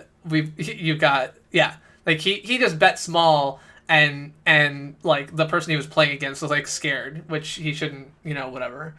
My database is not slowing things down, my computer's just slow. Leave me alone. Yeah. Yeah, I got a hand. Got a real hand. Real live hand here. Two queens is great. Now, 2 queens comes out and then the ace king on the board, not so great. But this is great. So here's the thing, right? I'm not last to act. I don't want to, like, this is not a board I am likely to have anything on. So I don't want to, like, scare him away. I want to give this guy a chance to bluff, right? Well, now, yeah.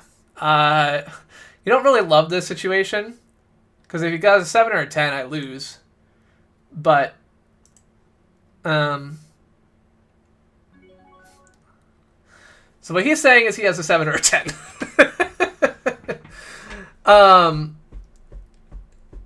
Is he lying or telling the truth? I think he's lying.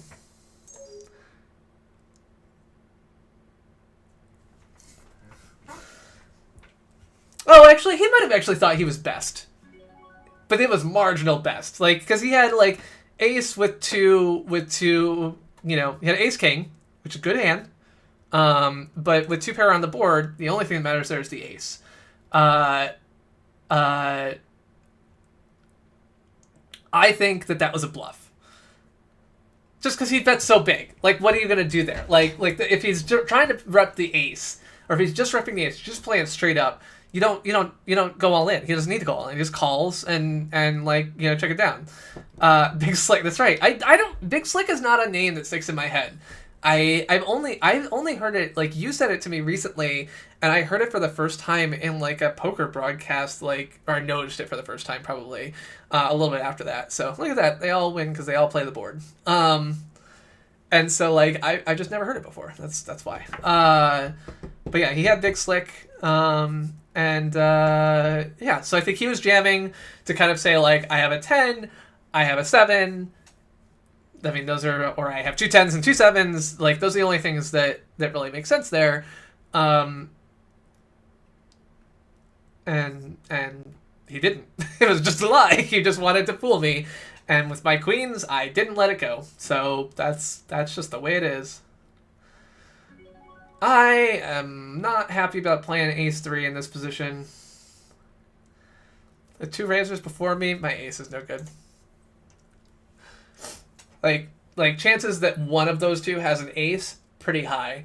And, well, okay. The person immediately to my right has played 71% of hands. But the person across the way has only played 11%. So, call. Yeah, see, he had a better ace.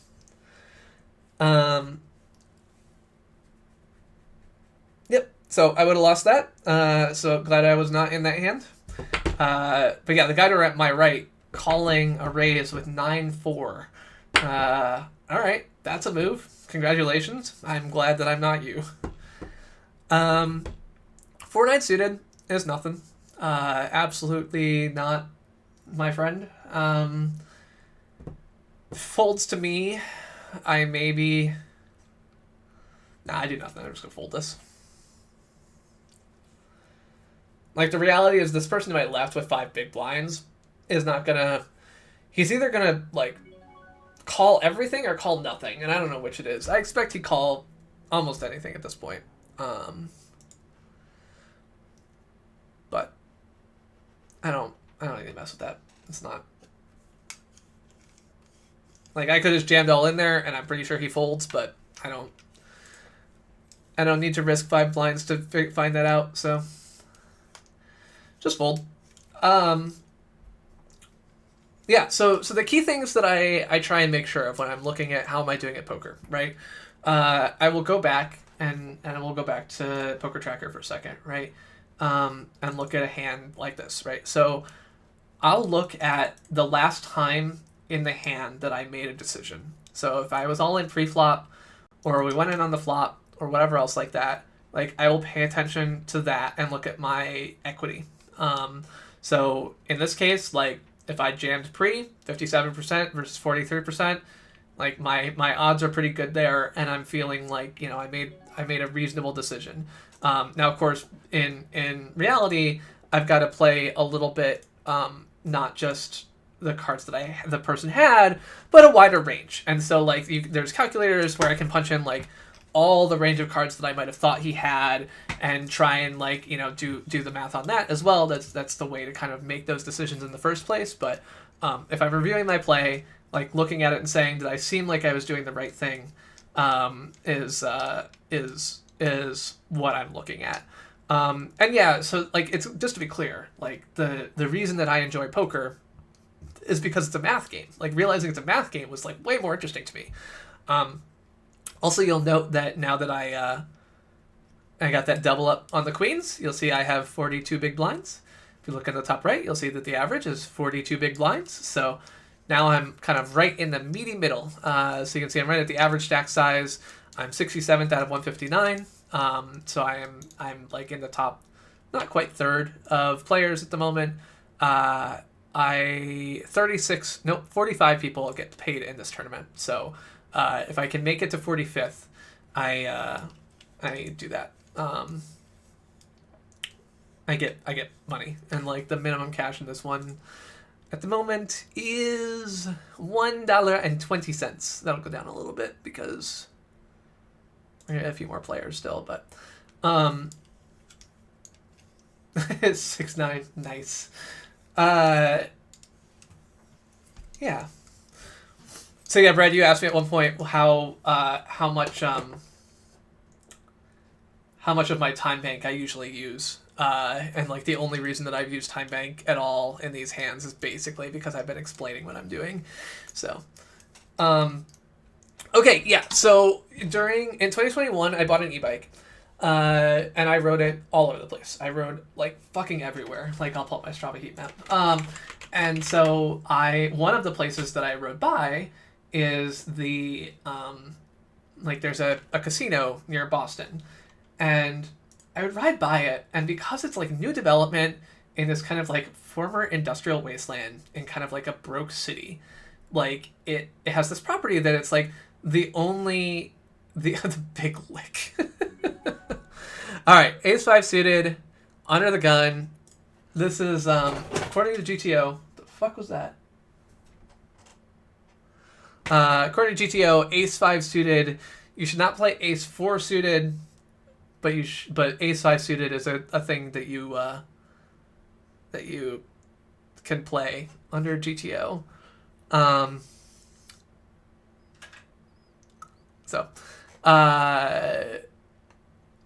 Yeah, so I rode my bike everywhere, and in looking at kind of riding my bike everywhere, I would ride in front of this casino. And it's the only part of this town that has like decent bike infrastructure because it's newly constructed, blah, blah, blah. God, my computer is really slow. I'm going to look at Task Manager here 1 second.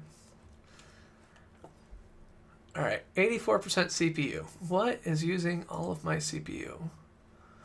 Okay, Poker Tracker's using too much, but that's not surprising. Oh, it's down to 25 now. Okay. Yeah, and so I would like ride by, and it has like this lovely bike infrastructure just in front of it for like 6 blocks. There's really great bike infrastructure on this stretch. And I'm like, see, this is great. See, I did nothing, and I win chips. I just have to be there. And so that's the case where, by the way, well, I might have shown that, right? 2-8, nobody's going to play that hand and being like, haha, y'all folded to me with 2-8. Yeah, so I didn't have to go all in. I just win. It's perfect. Ace-7 suited. I mean, unless I get a heavy raise from before me, this is going to be a 3.5 big blind raise.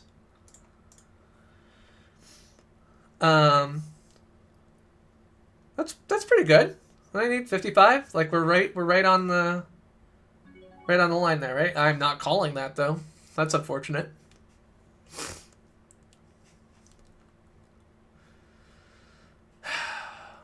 Yeah, I mean it's not that many blinds, whatever. It's like a very obvious fold.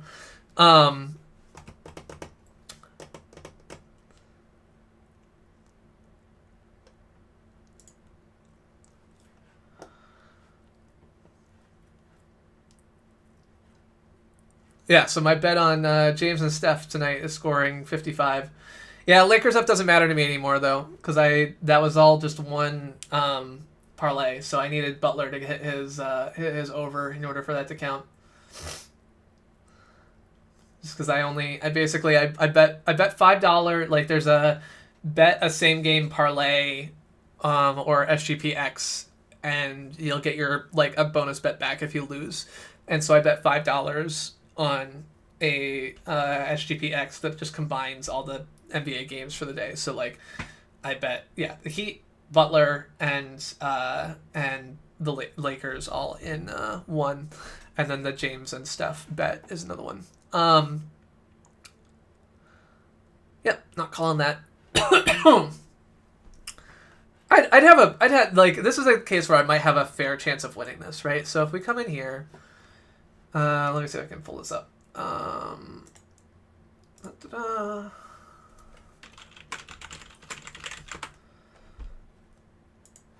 Yeah, so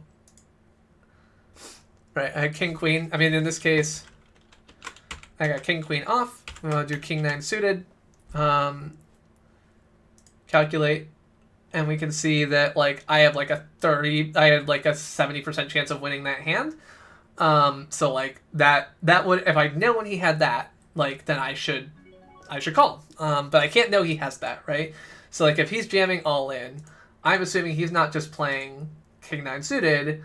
I assume he's playing, a whole, well, probably not these, but we'll just include, he's clearly playing king 9 suited, he's probably playing king 10 suited, he's probably playing worse aces, probably paying a bunch of these, right? And so let's do that. And we'll calculate again. And now you can see that like I only have 36% equity, right? So like I do not want to call an all in with 36% equity. That is a mistake on my part. So that's a case where the cards as they came out, and this is why I was talking about like how I evaluate things is, okay, the cards when they came out, I folded. The cards when they came out, I was in good shape. I think I still would have lost, but whatever. That's fine. You lose sometimes. That's what happens. But my equity would be good here, but bad against the range of hands that I would assume him to play. And that's what you've really got to do is kind of think about the broader picture there. So, yeah.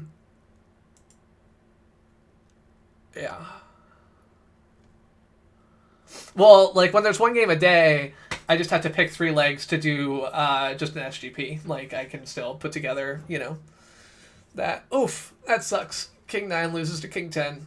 Oh well. Yep, not playing that. Queen 8 off from, was it button cut off, low jack, hijack? I guess hijack in this case, right? Button cut off, hijack, yeah. King 8 from the hijack, not a thing I'm gonna do.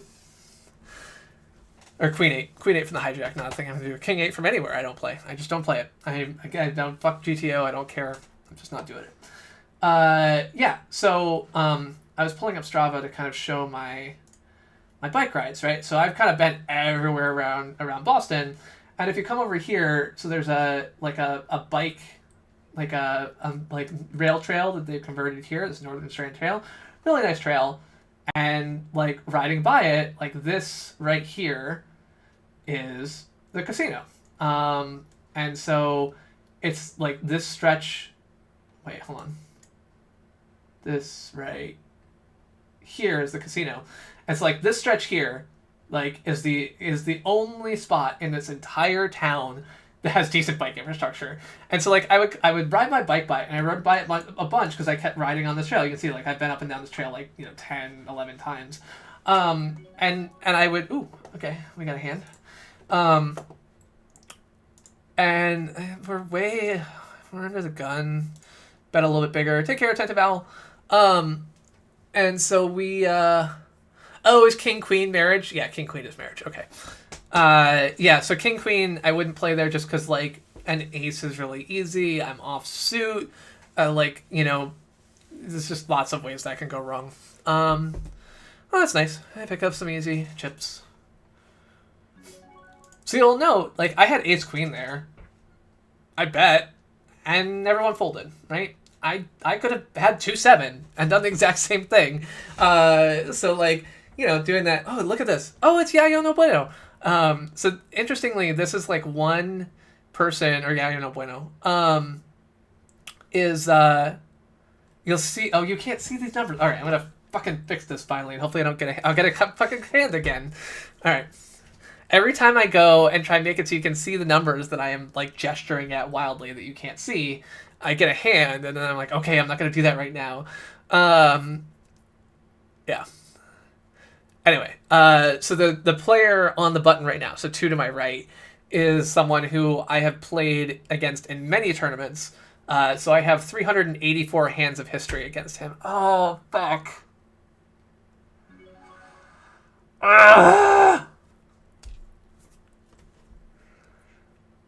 Statistically, I should call this. Especially this guy is playing 71% of hands. Fuck it. Yeah. Oh, fuck you, but... God damn it. What a fucking way to go.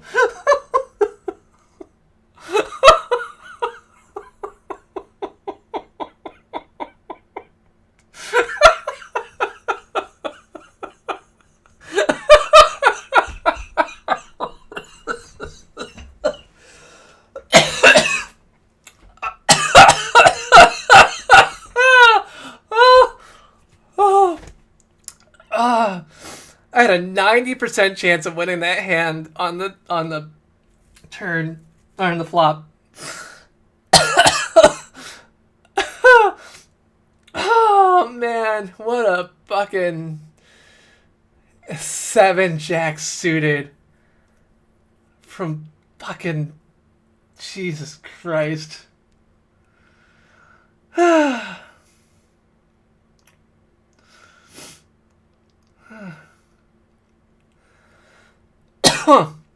Excuse me.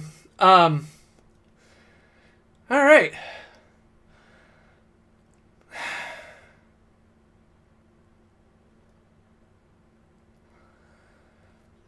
All right. So here's like I was saying before, professional poker player. They look at this. They're like, oh, cool. I can re-enter. Great. Re-enter. Done. Back.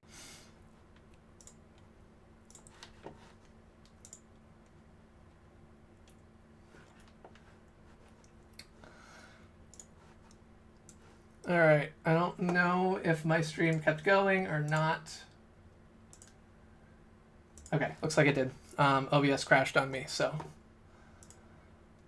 Oh, man, sorry. I'm still recovering. Yeah,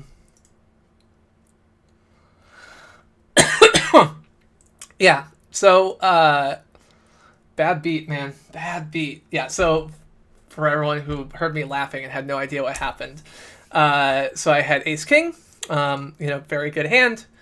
I got jammed all in for 35 big blinds. I'm at that point average stack size. I probably can't get all the way to the money with that. I have to win a few more hands, but if I had doubled there, I'm in great shape. So and my chances of winning are pretty good. If he's got a pair, I'm in good shape. If he's got ace queen, I'm in excellent shape. Like a lot of things, right? And so he had jack 7, which is not a thing that one would expect to be going all in with 35 big blinds. Open jamming for that number of chips would be madness. And I looked at it and I knew that this is somebody who had been playing 70% of hands. Like if this is anyone else, if this is a normal player who's playing like 20% of hands, 30% of hands, even 40% of hands, I probably have to think really hard about it.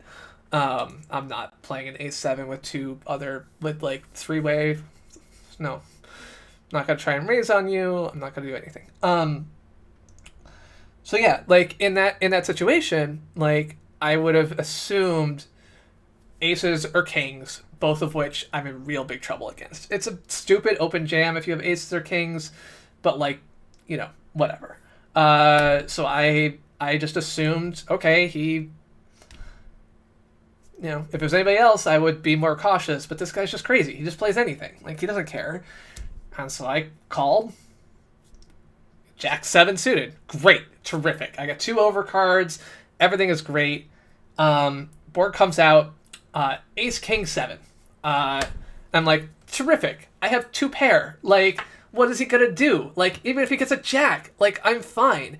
The only thing he can really get that beats me is a 7. And I didn't actually get that far in my thinking. I just, like, saw that I had 2 pair with ace king, and I'm like, there's not a whole lot he can do.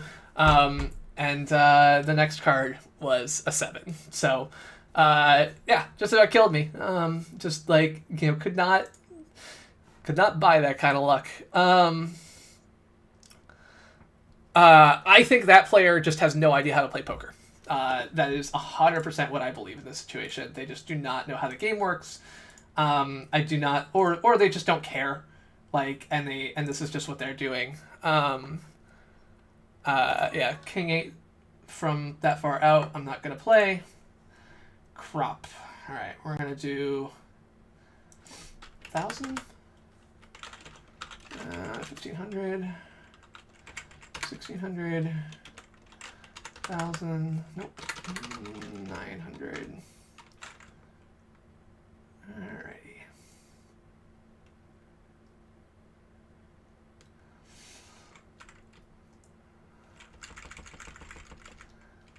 Alright, so, close. We'll pull this out here. Turn this off. So this is how I see it.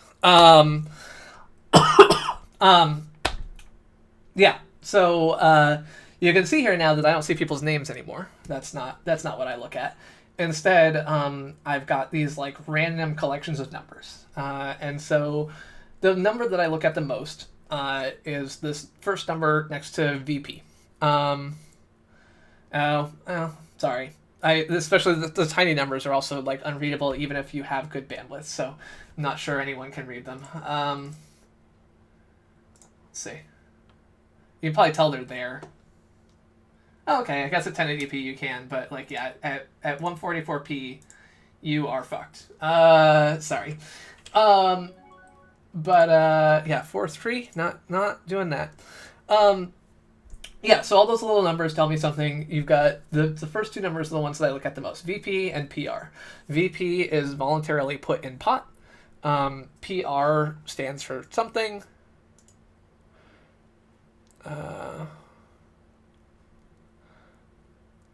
What is it? It's basically did you raise? I don't remember what PFR stands for, but so voluntarily put in pot is basically did you like either call or raise a hand, and PR is did you raise? Position raise, I think that's what PR is. yeah, so you can look around the table and you can see like my number's 27, person to my left is 38, person to his left is 47. The number that is kind of like optimal here is going to depend on who you're playing with in a lot of ways. But like if we were all kind of like poker playing robots, the right number here is around 22% and 18%. So you can see that I am probably playing slightly more hands than I should be. The reason for that in this case is because I've actually gotten a fair number of good hands in this tournament. Again, it's only 41 hands for me. And you can see like two people to my right. This hand is fine. It's totally fine. It's a very easy hand to play. See? I folded it. The perfect play. Yeah, so the player to my right has put money in the pot 67% of the time and raised about half of those times. So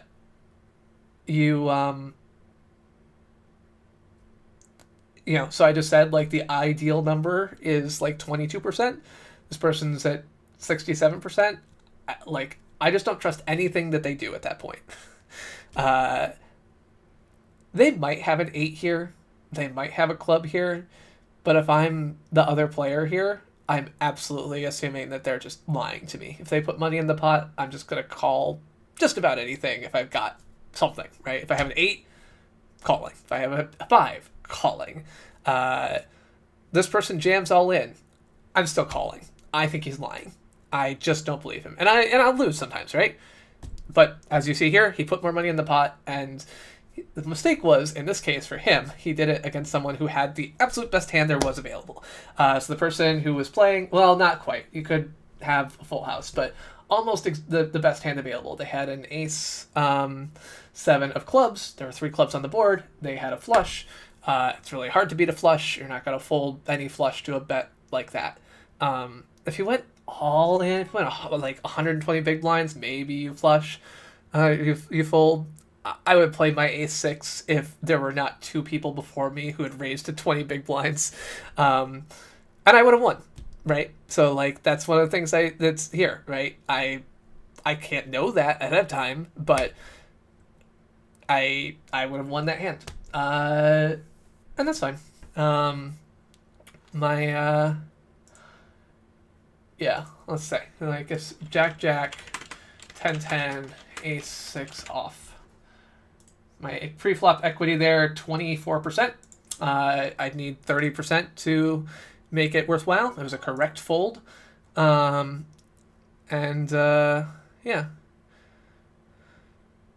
See, against this guy to my right, I would just call this. Queen 8, I don't care. He's probably got like a 2-3. But, the other person before him probably has a decent cards. Yeah, he's the 3s. A pair of 3s.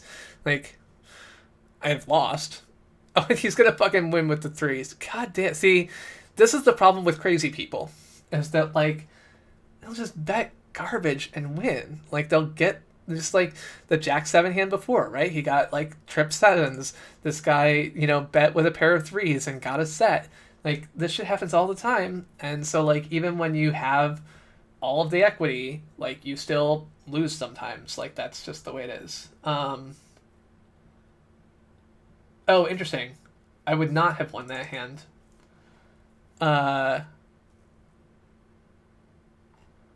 Yeah, I wasn't paying attention. The guy who had 2 jacks, there's a jack on the board, so he actually had a full house. My aces were no good, so good thing I folded. Yeah, terrific.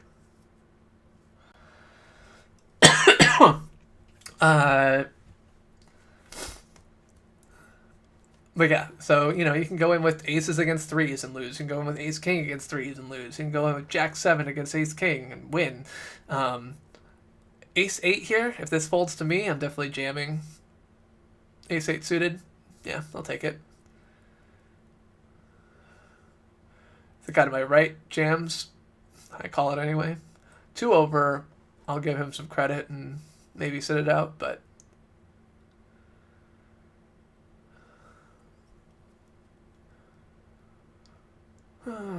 let's see. Go. And I'm probably going to get called by somebody. You know, all three of the players to my left call a lot of cards. This guy's probably got something better than me. No. So I got an ace. He's got a jack. And I win. Excellent. So nice little double up. Important point in the tournament to have that be the case. So you can see, so we're now out of late registration. No one new can join the tournament if I lose again. So that was the other thing. So I lost the tournament, and I just rolled back into it, paid my $1, but because unlike when I joined before, when I had 25 big blinds, this time all the levels have gone up, so now I only got 12 big blinds. So I needed to step it up. Yeah, queen jack off. I mean, yeah. I mean, maybe I'd win here. Maybe I'm good. Like, yeah. In the case where that guy bets, do I believe him? He could have an ace easily. I mean, he raised from under the gun. But I don't believe him for anything, right? So, yeah. So this is a case where it's kind of like the right on the edge. I've got 18 big blinds. If I go all in, I'm going to scare some people off. But I might not get an ace, right? And so, like, if they call with a pair of tens, and I don't get an ace or a jack, like, then I'm in trouble. So I definitely have to raise. But it might have made sense for me to go all in, except for the fact that this guy to my right is who I am betting against, and I don't believe anything he does. So, like, I don't think he has an ace. Like, he shouldn't have raised, and he doesn't have an ace. I'm going to bet small in hopes that he thinks I don't have an ace. If he has ace-king, I just lose, right? Like, if he has two hearts and hits his heart flush draw, I lose. He has two sevens, I lose. Like, there's lots of things that I can lose in, but many more that I can win. Yeah, so he's probably going to pretend that he has hearts here, and he might. I'm going to put all my chips in. This is my goal here, right? So, yeah. I maybe should have bet slightly smaller there to try and get him to bet more. I think he didn't have anything, and he realized he wasn't going to win against me. So, that's fine. I pick up some more chips. Maybe I didn't win quite as much as I could have, but I still won 84,000. Remember that starting stack in this particular tournament is 100,000. So basically I got a significant chunk of that. But yeah, even bad players get good cards. I mean, that's how I busted out earlier. Yeah, so what did I bust out? I busted out with 257,000 chips. That was that hand that I lost. And you can see after coming back into the tournament, paying my extra $1, and coming back in, I now have 261,000 chips. So I'm back to where I would have been. So that's nice. Oftentimes, if you enroll late in these tournaments, you get like 10 big blinds. You go all in with jacks, and you lose, and then you're out, right? Like, you paid $1, you got to play like 3 hands. Like this tournament so far, I've paid $2. I played 50 hands. It's usually about a hand a minute. So yeah, I've played for about an hour. A little more than an hour of playtime. As far as I'm concerned, paying $2 for an hour of entertainment is good. If I don't win anything here, that's fine. Like, it's not that big of a deal. Wow. Hey. Wait, I'm a little bit confused. Oh, right. Okay. So ace 4 and ace jack. Somebody hit a 4, or ace queen, whatever. Like, I thought he was going to win. And this guy, the guy who won, like, had pretty low equity. Do I bet king 3 here?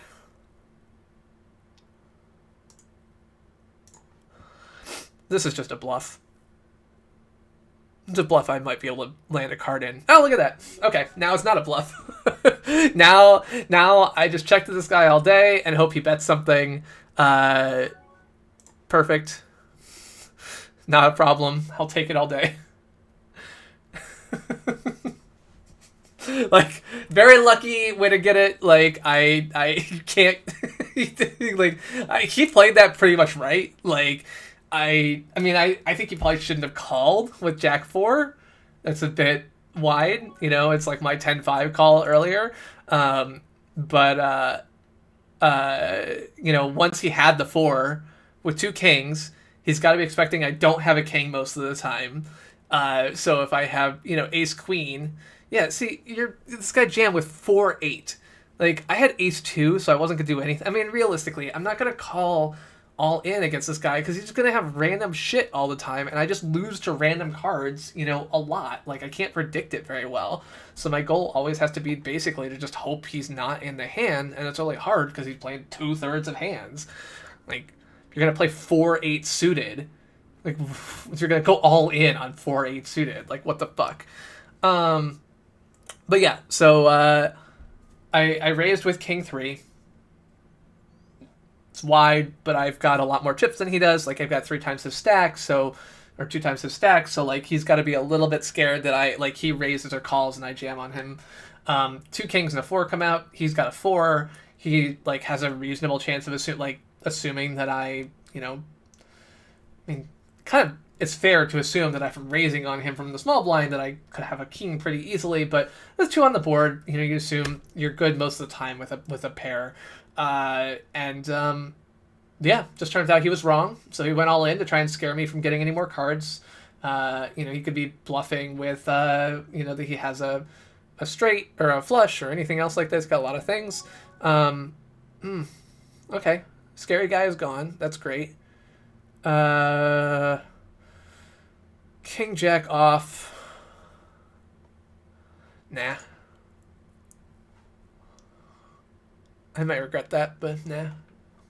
Don't want it. Yeah, so who... Did the other guy get knocked out? Or just... Was that Iser?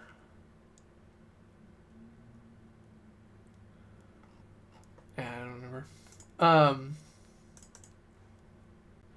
Okay, yeah, Iser was to my right, and this guy in the top left called like he had...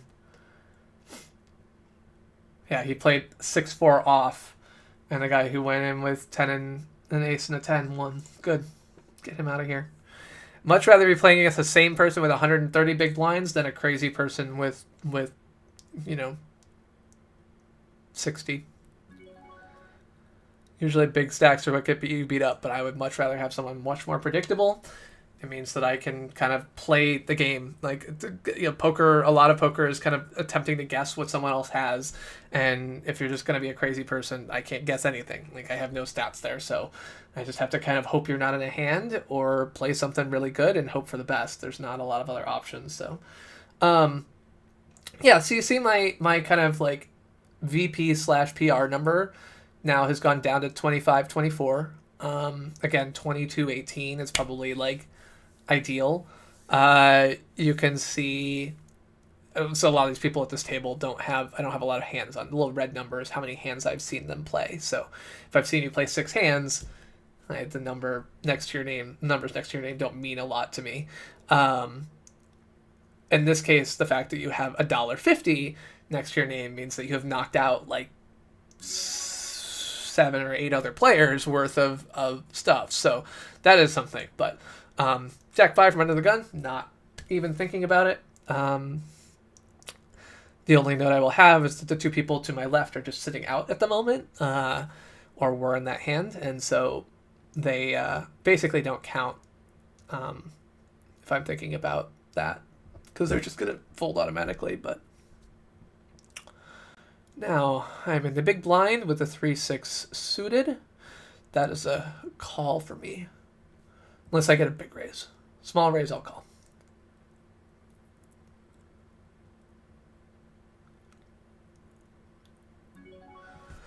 I actually can't fold this hand if I want to, but I'm also not going to raise it, so.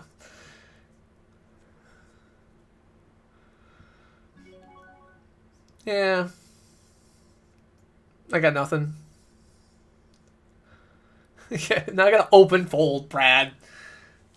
You never know, I could get 6-6-3. Flop a full house. It happens every now and then. Yeah, so you see this person to my left is currently kind of grayed out. So that means that they are sitting out at the moment. So if it folds to me, and I call, they'll just automatically fold and I win the hand. Well, now they came back, so that wouldn't be the case here. But fours, the raise. Oh, not calling that. A little slick. Pair of fours, that's right. Yeah, so, multi-way, with two pre-flop aggressors, two people who bet before me, I'm not going to do anything with fours. It's just too low. At that point, I got a potential of 4 other cards. Like, there's 5 cards on the board. The chances I get anywhere with that with 2 other callers is just bad when, their ranges are going to contain all of the pairs bigger than fours. They're going to contain all of, a bunch of other stuff too. Yeah. I'm making my bets here against the big blind, small blind alone a little bit bigger. The reason for that is just kind of to make it a little bit more expensive for them to play. I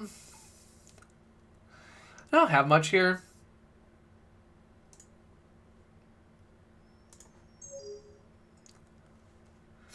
I think I will just play this cautiously. Now, if he bets, do I call? Probably. Now, given he didn't bet, do I put more money in?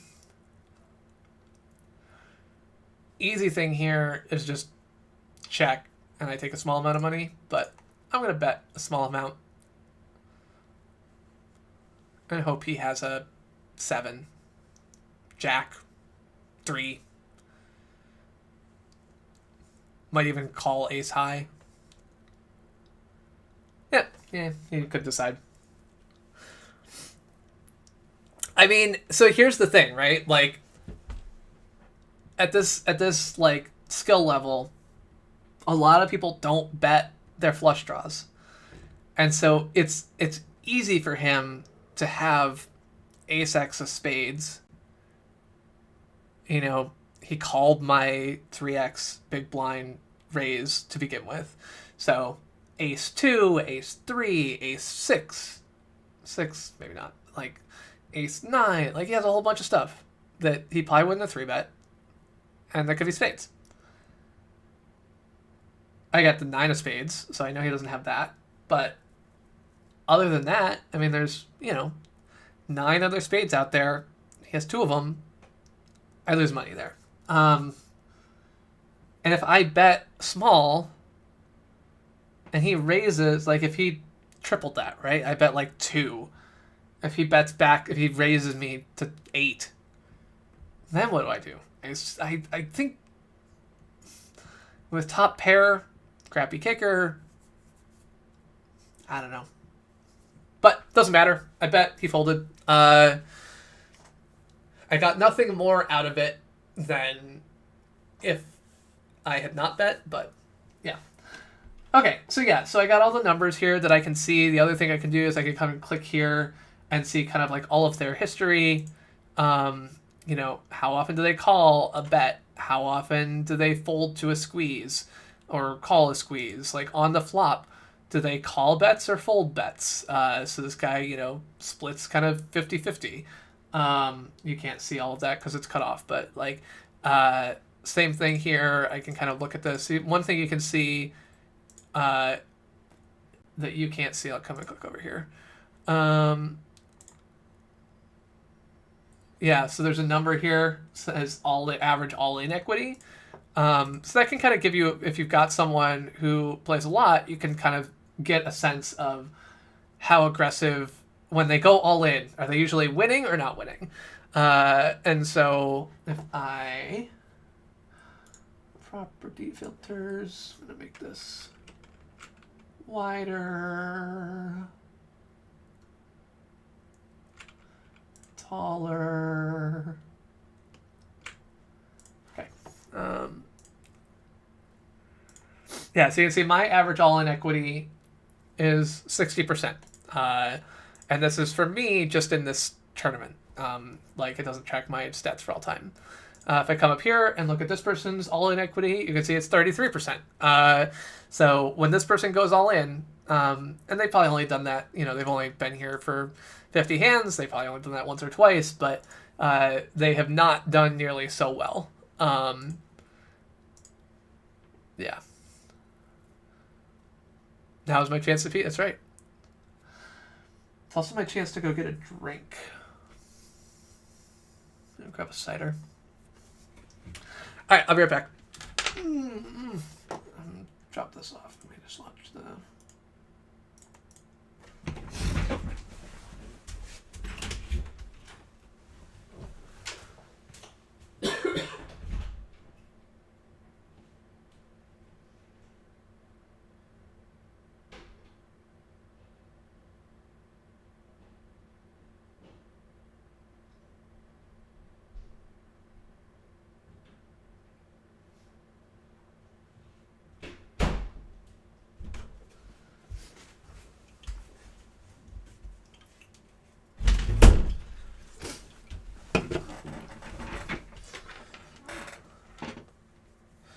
Yeah, so overall, Brad, what do you think? Is my poker play about what you expected?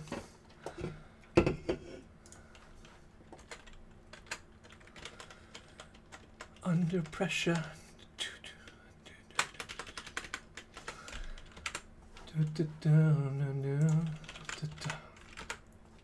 Under pressure.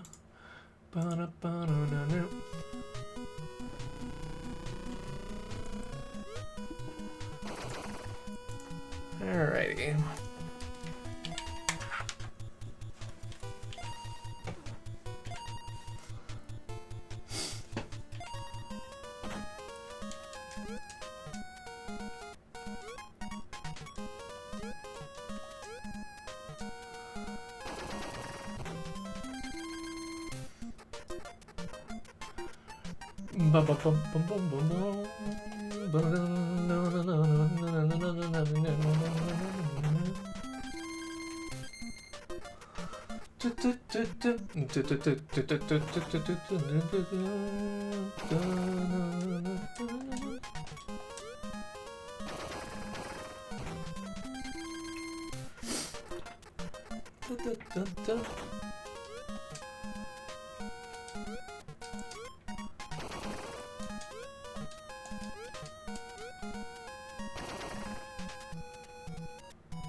The Wario's Woods content we've all been craving. That's exactly right.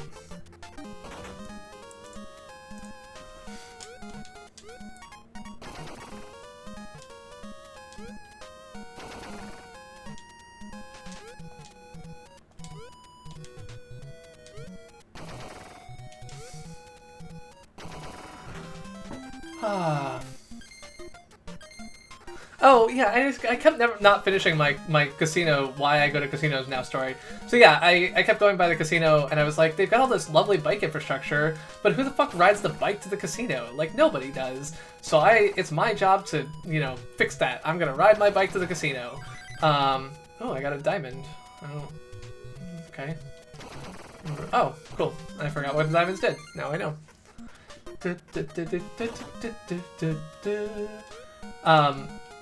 So I asked friends, like, what should I play? I came up with the answer of craps being the type of game that kind of fit my personality and style. But a friend of mine said poker tournaments. I realized that poker tournaments fix the problem that I have with poker in general, which is that I don't like the fact that, like, how much money you buy in with changes how effective you are at the game. And so that was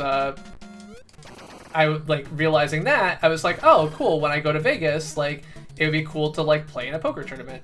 And so with that being the case, I decided to learn how to play poker good enough to min cash in a cheap poker tournament. Like, that was my goal. So I don't want to win, I don't expect to win, but I'd like to make it to the money in, like, a $75 poker tournament. And so, yeah. No, I have been, I've been struggling a lot the past little while. It's just been a really hard it's been a really hard month for me. And I was talking to my boss about it, and he asked me, like, okay, so what are you doing? Like, yeah, you've had some shit going on. Like, that sucks. What are you doing to recharge? Like, what brings you joy? You know, like the Marie Kondo style question. And I was like, I don't know. Like, nothing. Like, I don't have an answer to that question.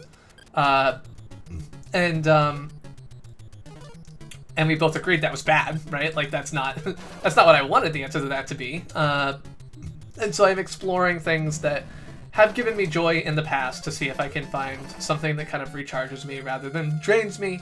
And so streaming is a thing that I have enjoyed, and I like, you know, being the center of attention. I like talking to people. I like lots of things about it. And so this was an attempt to kind of like see if I could get something there.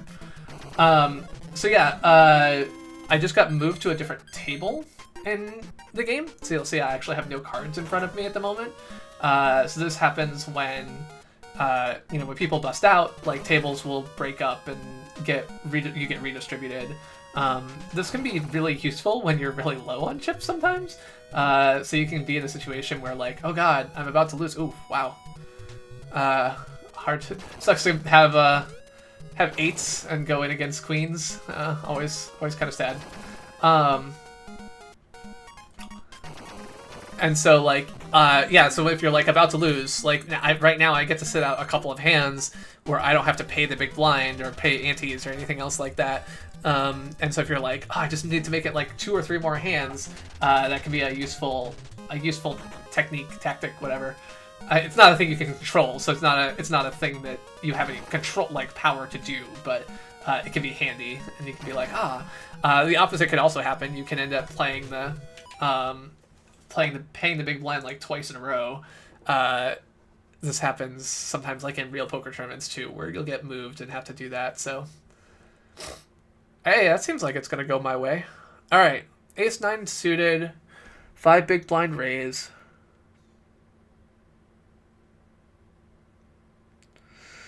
Lots behind.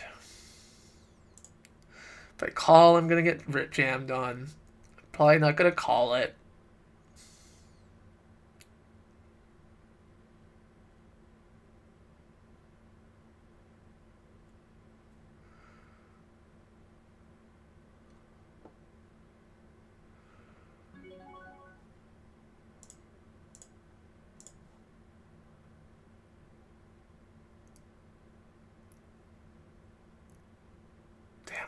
All right.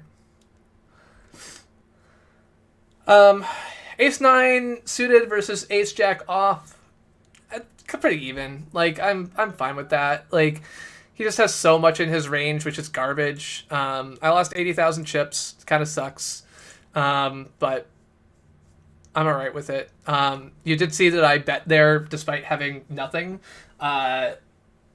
Like, that was just to scare away. Like, there's a queen on the board. Very easy for me to rep a queen. He probably doesn't have a queen. If he's got ace-king, he probably stays in. But if he doesn't have a queen and he only has undercards to that, it's almost certainly folding. So, easy for me to do from an early position raise. Again, that's a case where that'll work 80% of the time, and it was a small bet. So, like, worst case, not much. And because he folded... And because I had the other person already covered, that was just a side pot. All that money came back to me. So yeah, I lose 5 big blinds. I was in 45th. I'll probably drop down to about 60th. Unfortunate. I'm currently... Yeah, I can actually check. What are we at? We're at 314. The, like, what position are you in takes, like, 1 hand longer to update than I would like it to. Yeah, so 59th.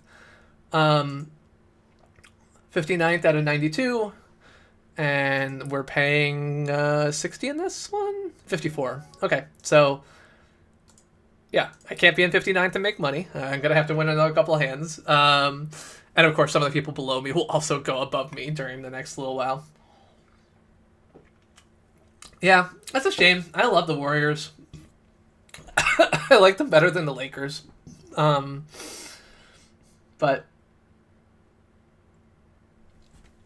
what can you do? What can you do with a drunken sailor? What can you do with a drunken sailor? What can you do with a drunken sailor early in the morning? I am not a huge Draymond Green fan. I am a huge Steph Curry fan. Him and his mouth guard. He's always chewing on his mouth guard. I was watching baseball with my cousin when she came over the weekend, and she's like, "What's he do? What's he got in his mouth?" And I was like, explain it's like his mouth guard and everything else like that. She's like, "Why?" And I was like, "I don't actually know the answer to that question. Like, I cannot tell you why Steph Curry always has his like mouth guard in his mouth and is chewing on it. Not a thing I know." All right, we got no hands at the moment. We can go back to playing Wario's Wits. All right, do this. Boom. Put that there. Pick this up.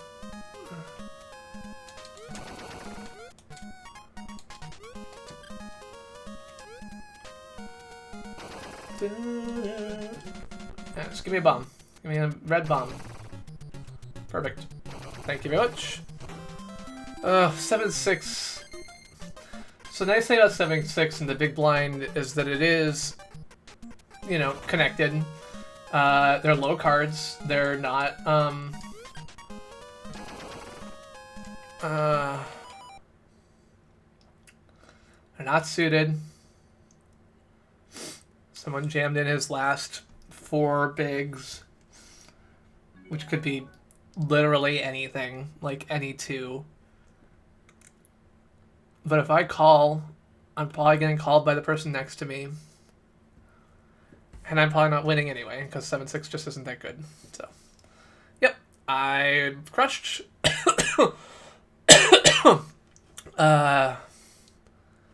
2, 3, yep. I would have had nothing and would lose.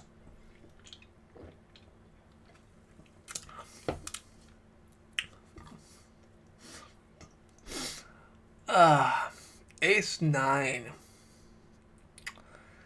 Ace 9 in the small blind. We don't call a jam. Probably.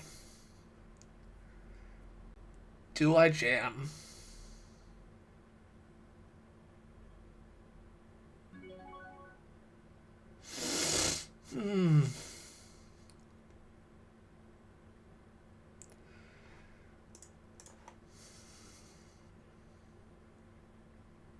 Yeah, damn. Was hoping for a fold. Oh well. Out in 61st.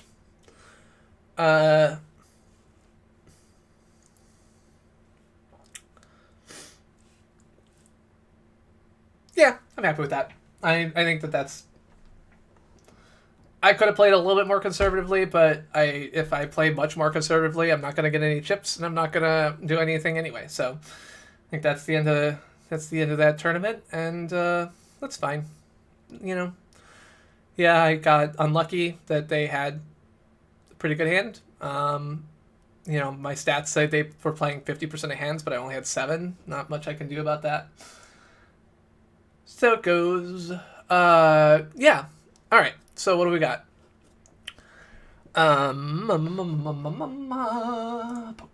Poker.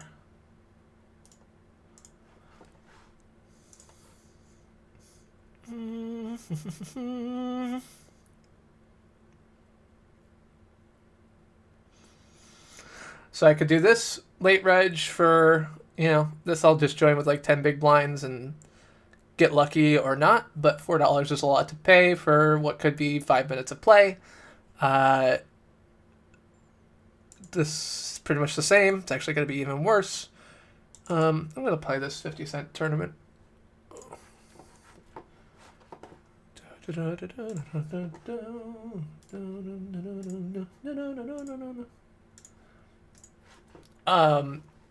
Yeah, so these 50-cent... Oh, did I not do that right? Hold on. Why are you not showing? There we go. Yeah, so these 55-cent, like, on-demand tournaments, the way that they work is that they are... this is something that, like, can always be started, and they have short blind levels, They start with up like as few as 6 players. Like they'll start. So if you join early, there's not many players. They'll usually get about 40-ish players. So there's not a ton of money in them. But they're full of pretty bad players. So they can be a little bit easier to like. They're kind of soft games, which can be useful. Excuse me. This is great for me. So I have top pair. I have an open-ended straight draw. This is basically I flop the world. Hey, called a small bet on me, but not. I'll put a little bit of money in. Yeah, so even if he's got like jacks, kings, queens at the moment, I still have like a 30% chance of winning. But he may not have that.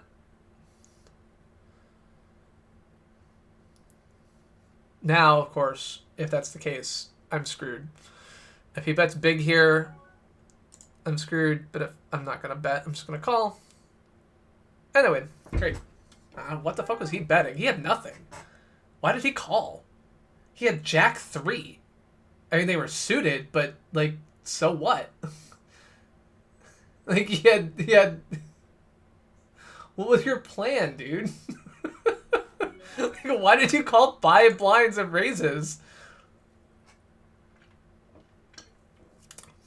Okay, so, casino. Someone said poker tournaments. I said I don't like poker. And then I learned to play craps. So I watched a channel on YouTube called Color Up. I learned all about craps. Craps has a nice property. I like playing craps at a casino. It feels like a team sport. You're kind of often all cheering for some of the same things. It has different bets. Roulette, everything is the same. You're just like picking which number. It's like playing lottery numbers, right? Like there's no difference. So you can pick whatever numbers you want.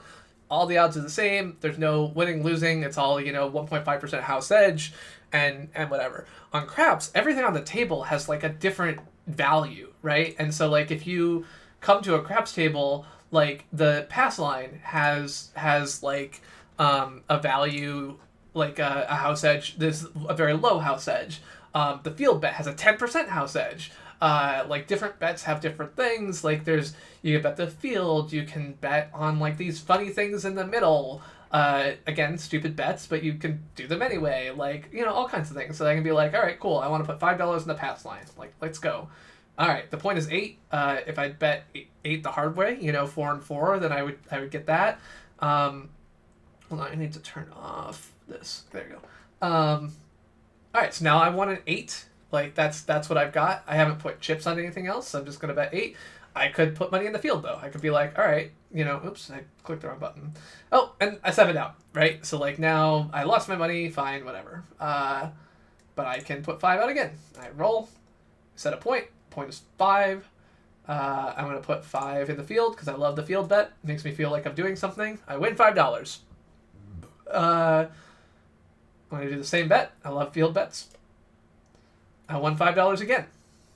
I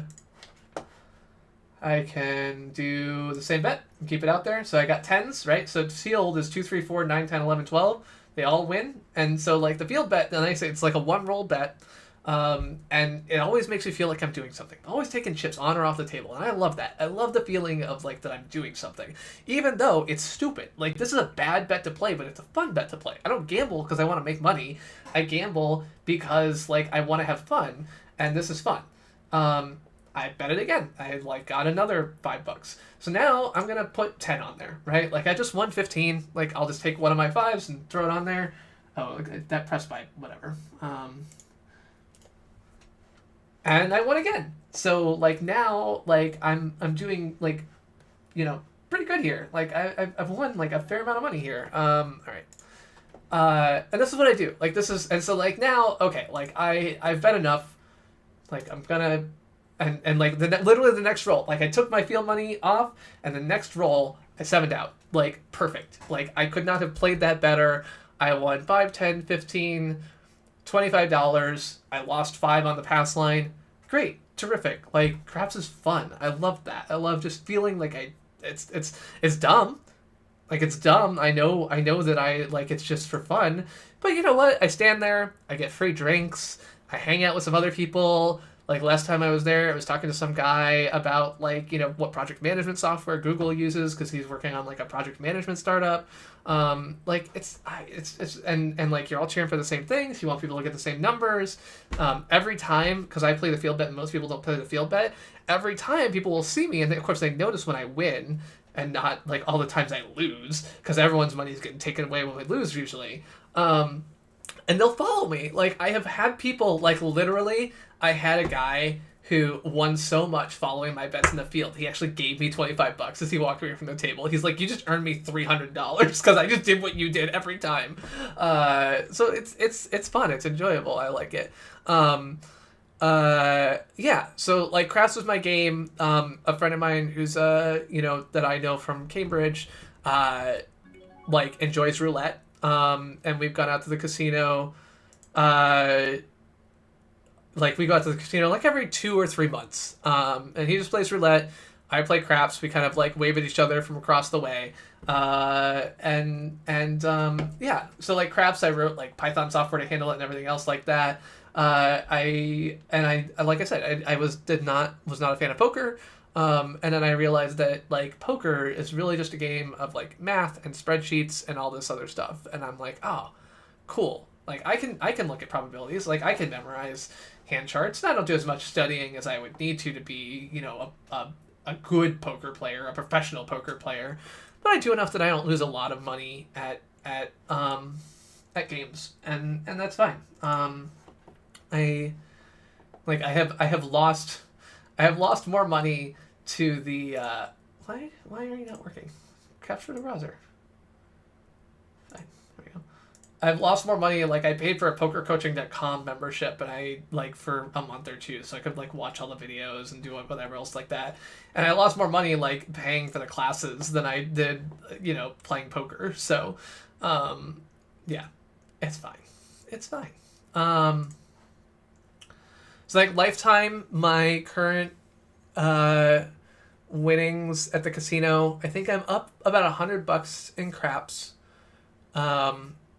My best visit to the casino was up 800. My worst was down 600.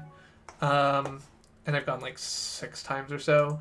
At the poker table, I've played poker in a casino for about 20 minutes, and I lost $200. Dumbest thing I've ever done.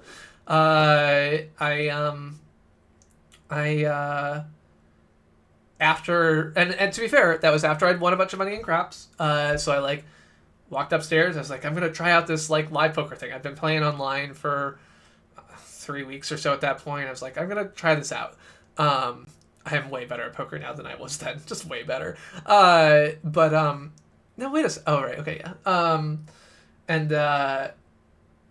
Yeah, it was really dumb. I mean, also, it was 2 a.m. after being at the casino for 3 hours, and I was drunk. So, like, there's a whole bunch of reasons why I shouldn't have been playing poker right then. Then I, like, was pouty, and I went and just put $50 in a slot machine. I don't know why I thought that would make me feel better. Oh, that's right. I didn't really want to go home yet.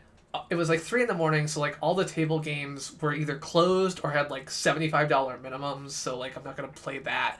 Wow, aces versus Jack King. That's unfortunate for you. Why did you go in for 20 blinds on Jack King, though? Like, that was a mistake.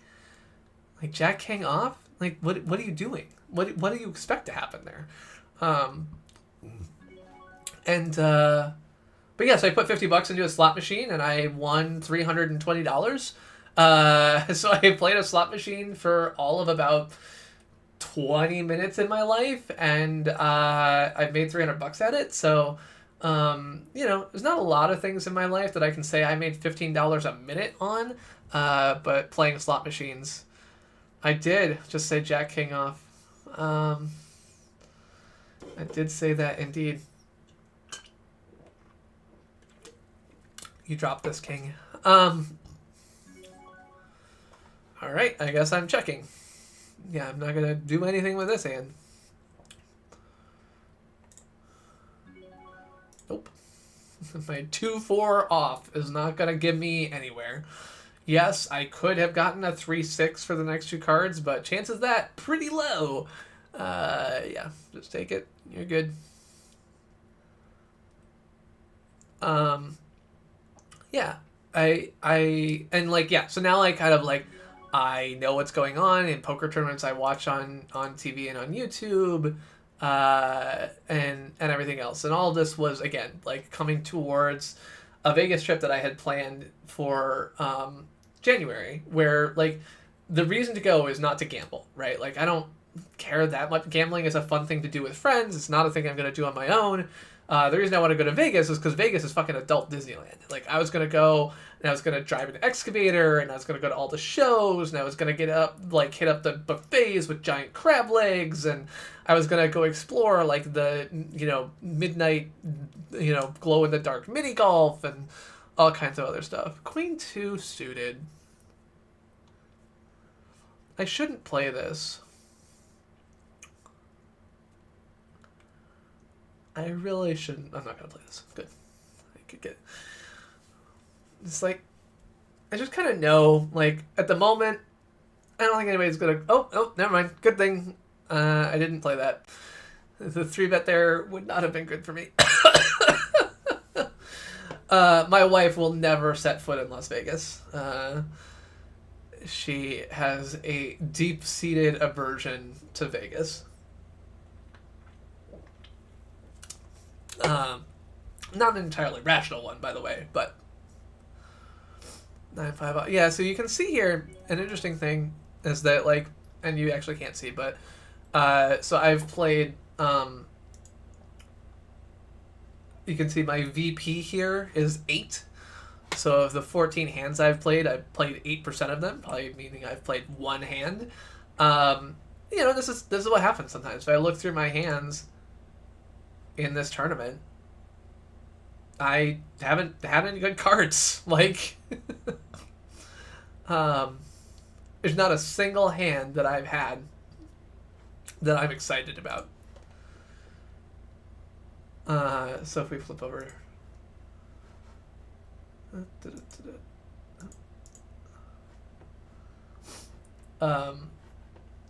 yeah, 9-5 suited maybe is one of the best. I got King 7 twice, but both offsuit. 3-2, 4-2, 6-2. No. 10-3. 9-2. Like, I won, 9-6. Yeah, I mean, 9-6 I played from the small blind. But even that was pretty iffy. So sometimes you just get card dead. Like, yeah, Jack King off, I would take it. I definitely like Jack King off is a thing I like.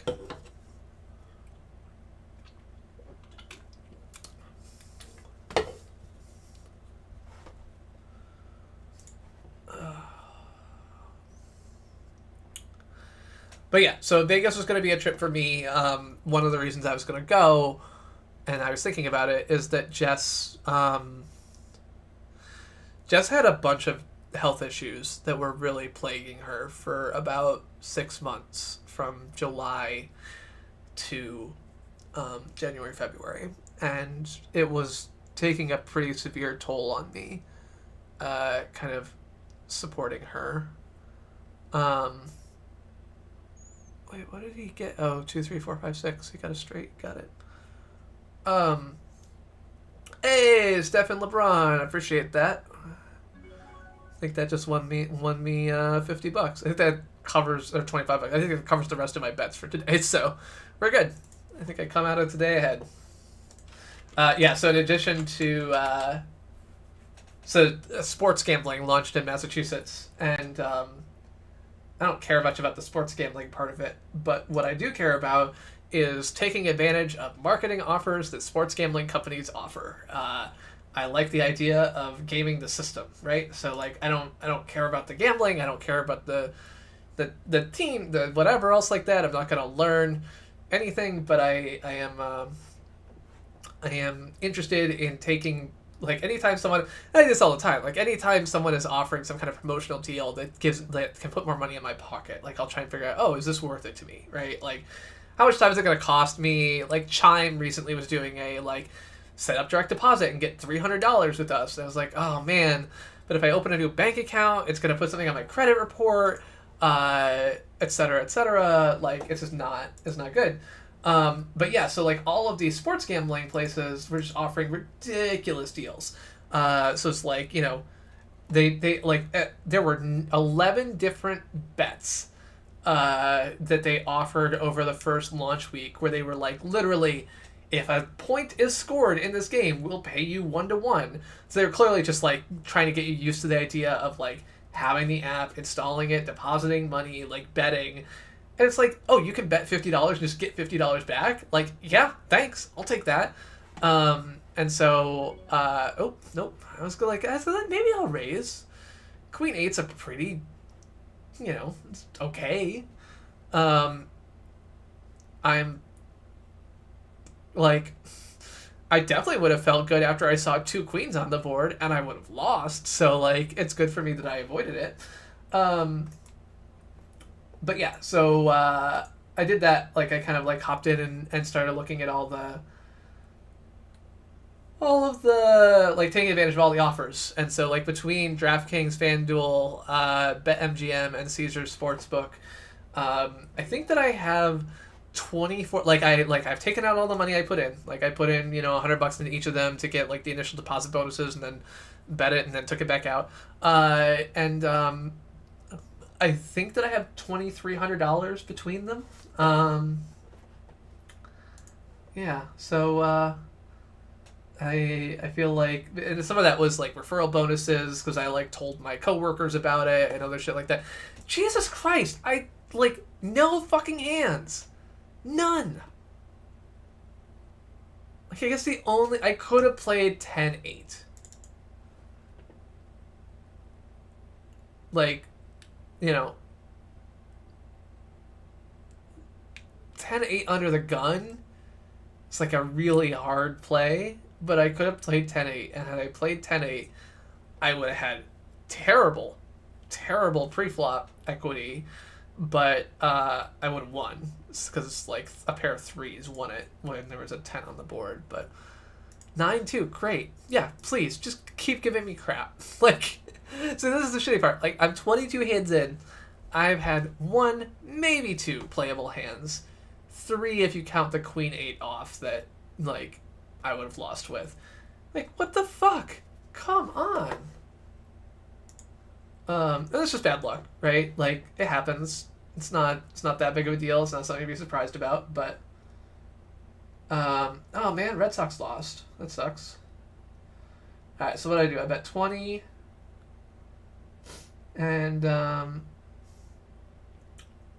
yeah. Yeah, so I now do the extreme couponing of sports betting. So pretty much every day there's some kind of bet that they give me an edge on, right? So they're like, oh, it's kind of like, I mean, my example, like, so usually what happens is you go to sports books and they're like, okay, we're going to flip a coin. You can bet on the coin flip. If you win, then we'll give you... you're going to bet $1. If you win, we'll give you $1.90. If you lose, we take your $1, right? So if you like imagine that you bet both sides of that, like you bet $2 and you get like $1.90 back. Like that's approximately the shape of most sports betting. It's like a 10%, ish house edge. And so like when they offer me a thing and they're like, hey, MLB bonus today, like we will give you 50% additional on whatever you bet.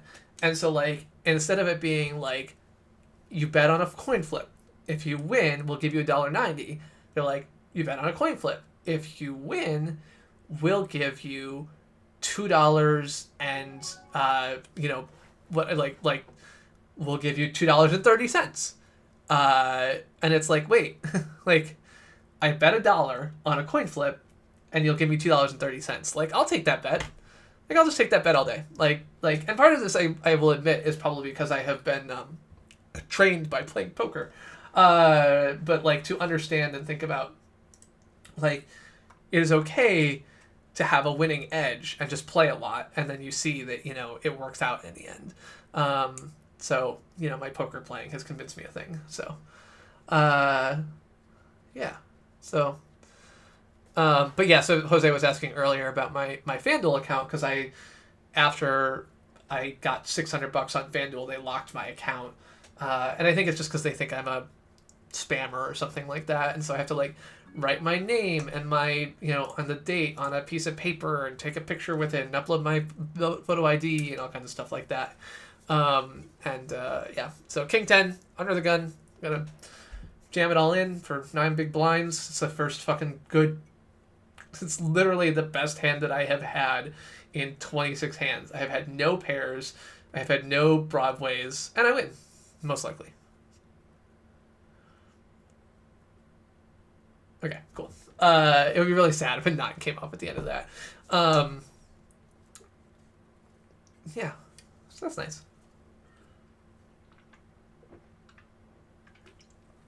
But yeah, King 10.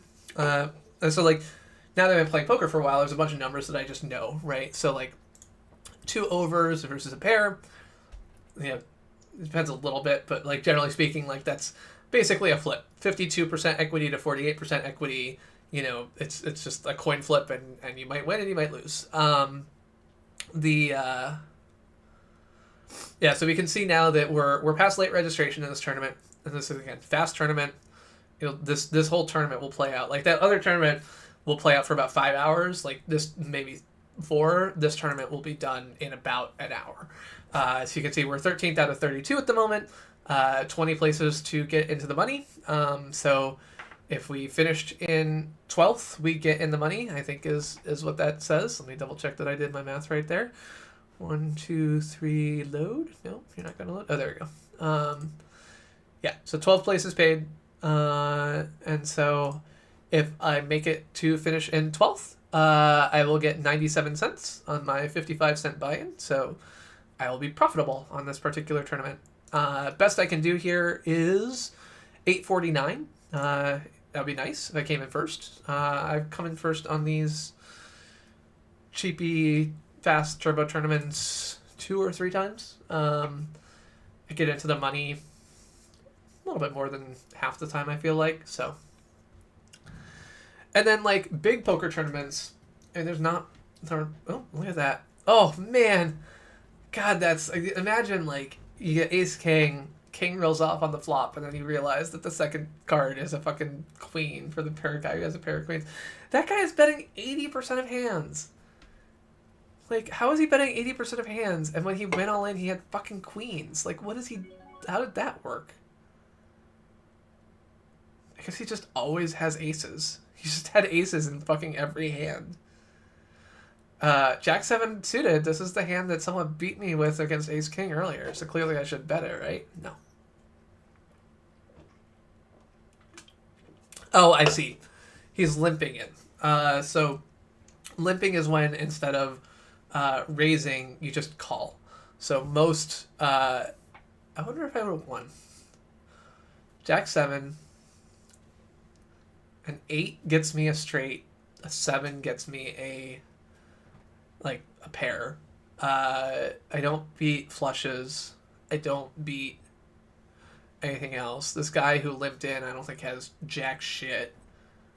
I think he maybe has a heart. Oh, he has a 10. Alright, I would have lost. Alright. Unless an 8 rolled off on the end, I was dead. 10-8. Offsuit. It's not a great hand, but I'm gonna... Mullets, huh? I guess that makes sense, but I've definitely never heard that before. Snowmen for 8s. Or snowmen. Yeah, snowmen for 8s. Ducks for 2s. Trays for 3s. 4s, 5s. I don't know, 4s, 5s, or 6s. No, I've heard a name for 9s at one point, but... Jacks are the jiggities sometimes. Queens are ladies. Kings are cowboys. Aces are rockets. What are you gonna do, sir? You gonna jam on me? Because I'm not calling. Your best bet here is to fold. That way I don't have to worry about it. Just fold. Just fold. Lonzo call. Fold. Thank you very much. I don't like this weirdo. I'm just gonna bet. Oh, fuck.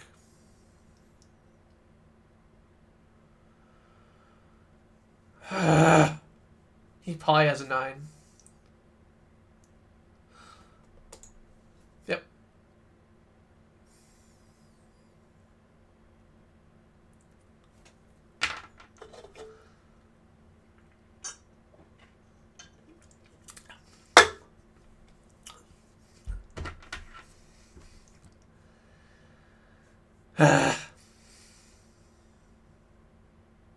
That sucks. That's why I said I hate playing against people who play every hand. Do I want to play another? What time is it? 12:40.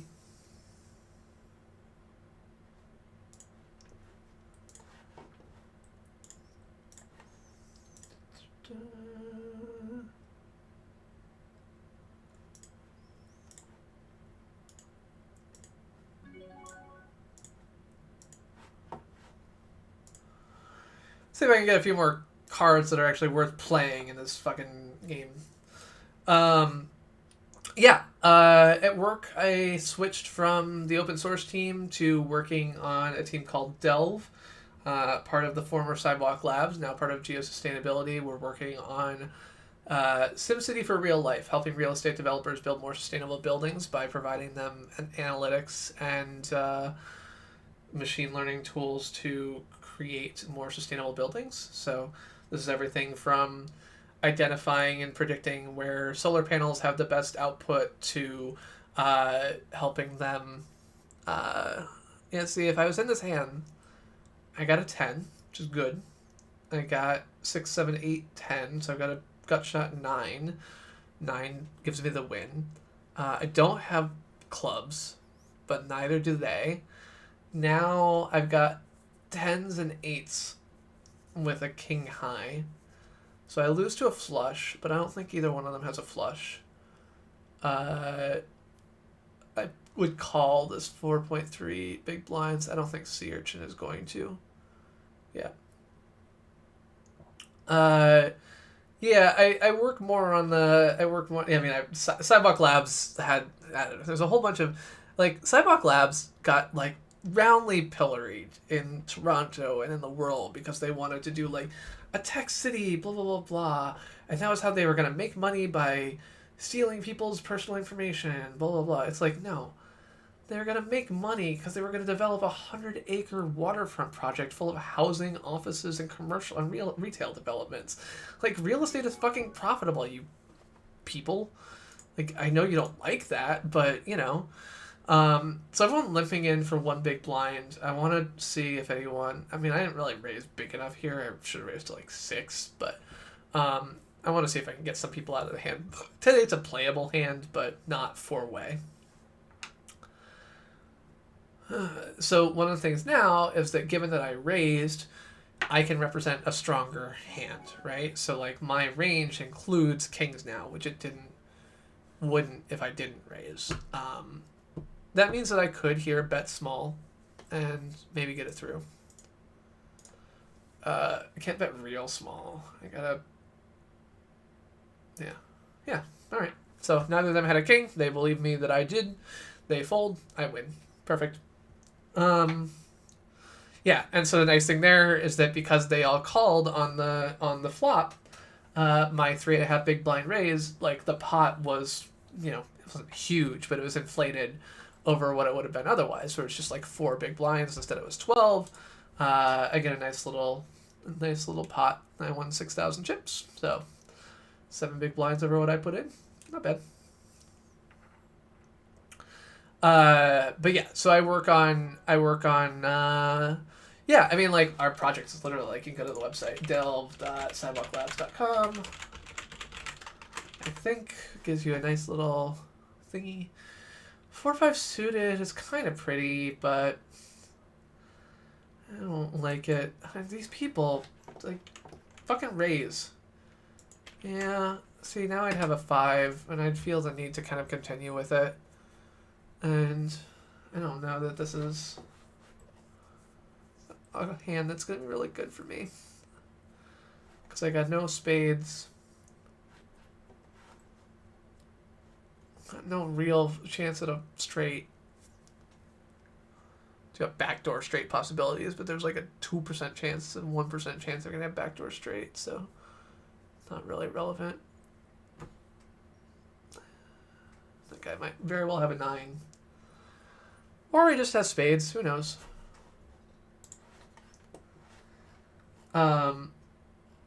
Yeah, so we have a task of like reducing global carbon emissions by 50 megatons by the end of the year.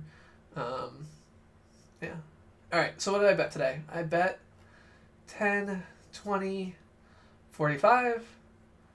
I'm coming out with 50. So, yeah, I'm up $5 on the day in my DraftKings account.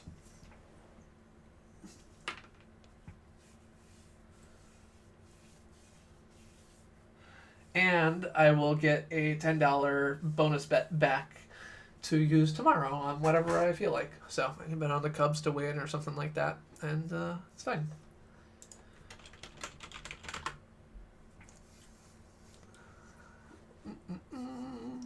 But yeah, so I've made like 450 online sports bets. So every morning, Brad and I message on Discord. He asks me, you know, what sports am I betting on today? What are my sports bets today? So I bet on the Red Sox to win today. They lost. I bet on this random kind of boosted points bet, and then I made a bet on a couple of teams, and yeah, each one of those had an edge because of the bonuses that they are giving me, and yeah. All right, if he calls this, oh, he didn't call, so it doesn't matter.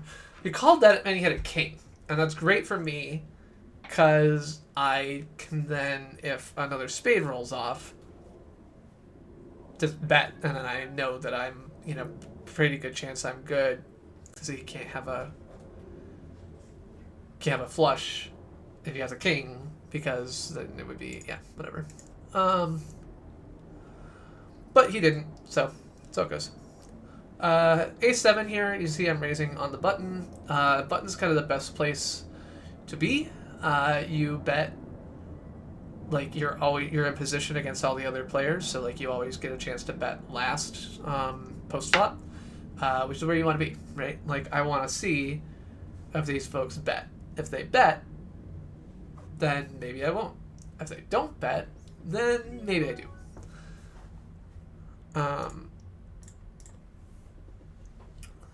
Let's bet small.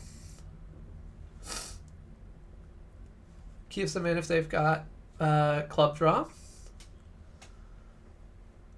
If they've got jacks or a 9, they probably raise.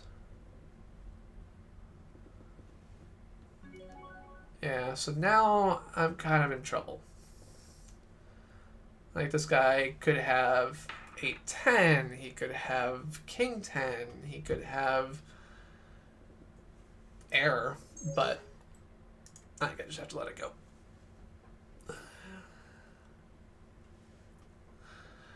Could have 2-3, but I think realistically he probably had something. It might have been a queen, it might have been something else, it might have been that he still had a flush draw, and he's just going to bluff me off of it.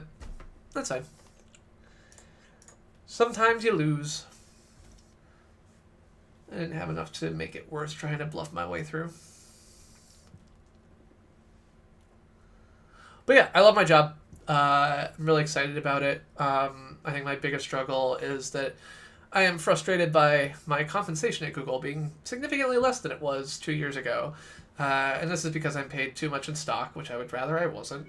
And I, Google stock is down from where it was. What are you going to do? You going to bet? No, you're not going to bet. All right. Well, I am. I'm going to bet. I don't think you have an ace. And if you do, I lose.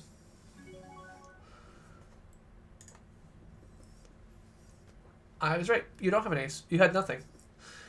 You tried to bluff me with literal error. You had 0 cards.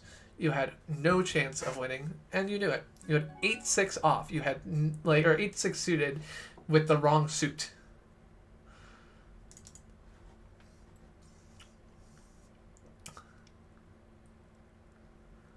Like, there's literally no way you could have made anything.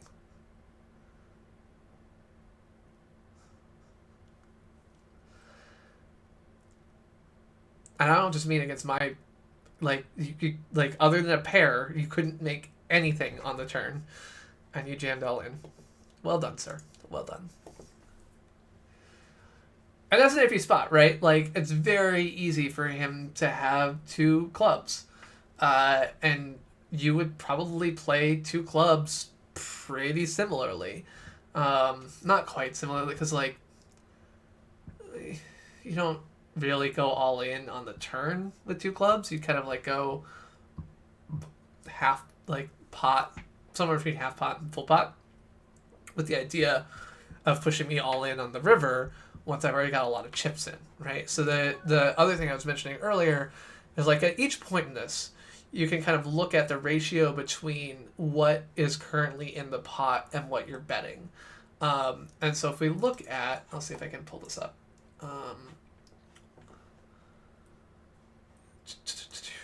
Pull up the replayer.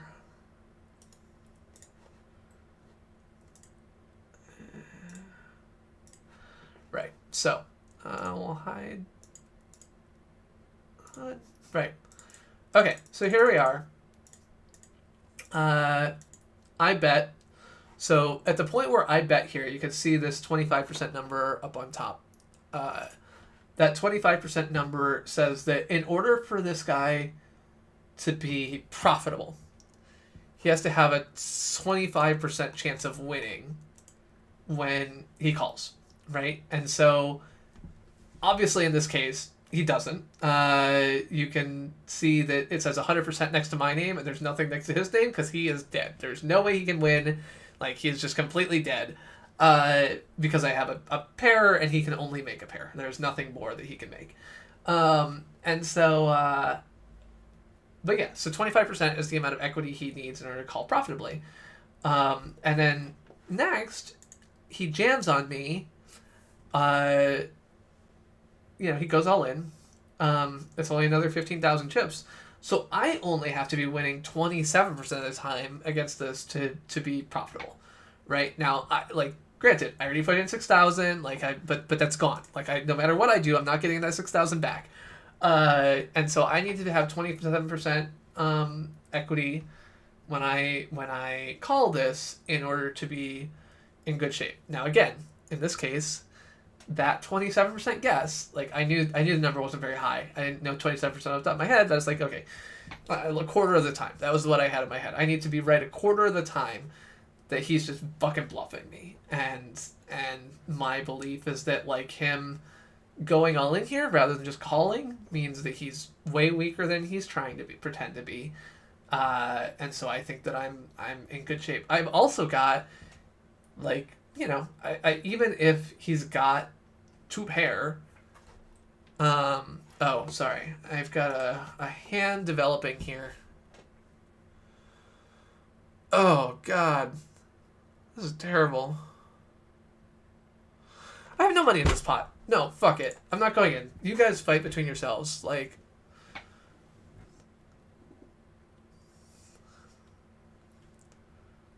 Yep, see? Great. Doesn't matter. My king would have been no good.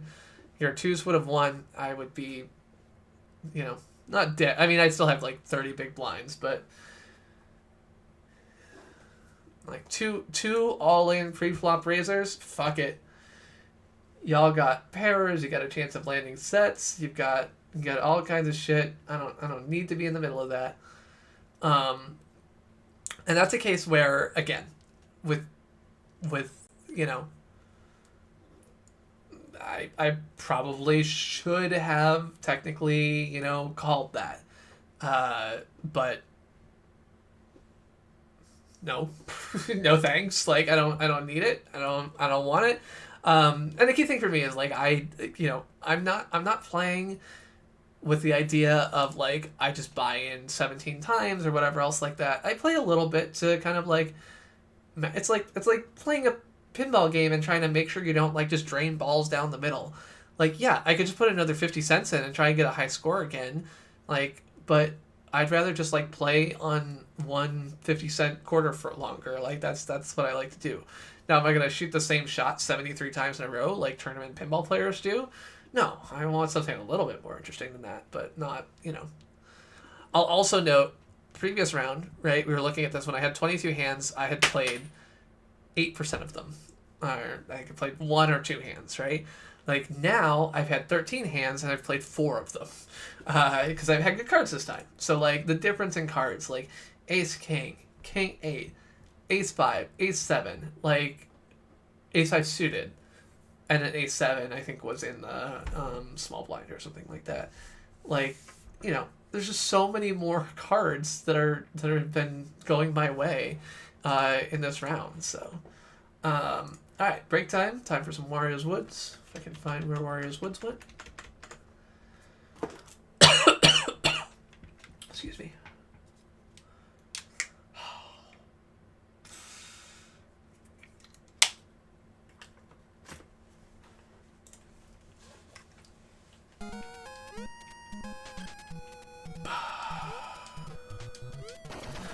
Yeah, I'm not sure if I finished my allergy story either. Now that I think about it. So yeah, like someone's like, there's something in your eye, and I looked it up, and basically like you can get allergy-induced pink eye. So like allergic conjunctivitis is what it's called. But it's basically pink eye from allergies, which I did not know was a thing. And I'm pretty sure that that's what I've got going on, is that I've got allergy-induced pink eye, which, like, not fun, it turns out, by the way. Don't get pink eye. It's not great. So I just had felt constantly like there was something in my eye. It was, like, really scratchy, blah, blah, blah. And I think that it is... oh, crap, that is not what I wanted to have happen. Well, so it goes.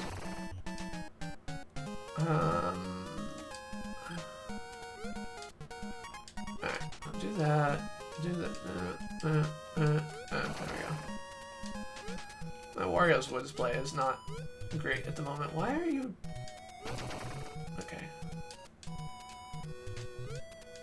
You're not doing the pickup thing the way I want you to. So I went and I got, like, Benadryl eye drops or whatever. It's not Benadryl, but antihistamine eye drops. Yeah, hey Mark, how's it going? Yeah, I am lucky that I just had COVID for different reasons, so like I'm in good shape on that.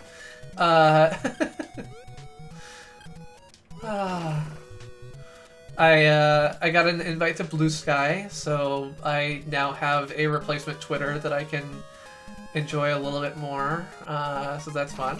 There we go. We'll take this and put that there. Boom, and down. Done and done.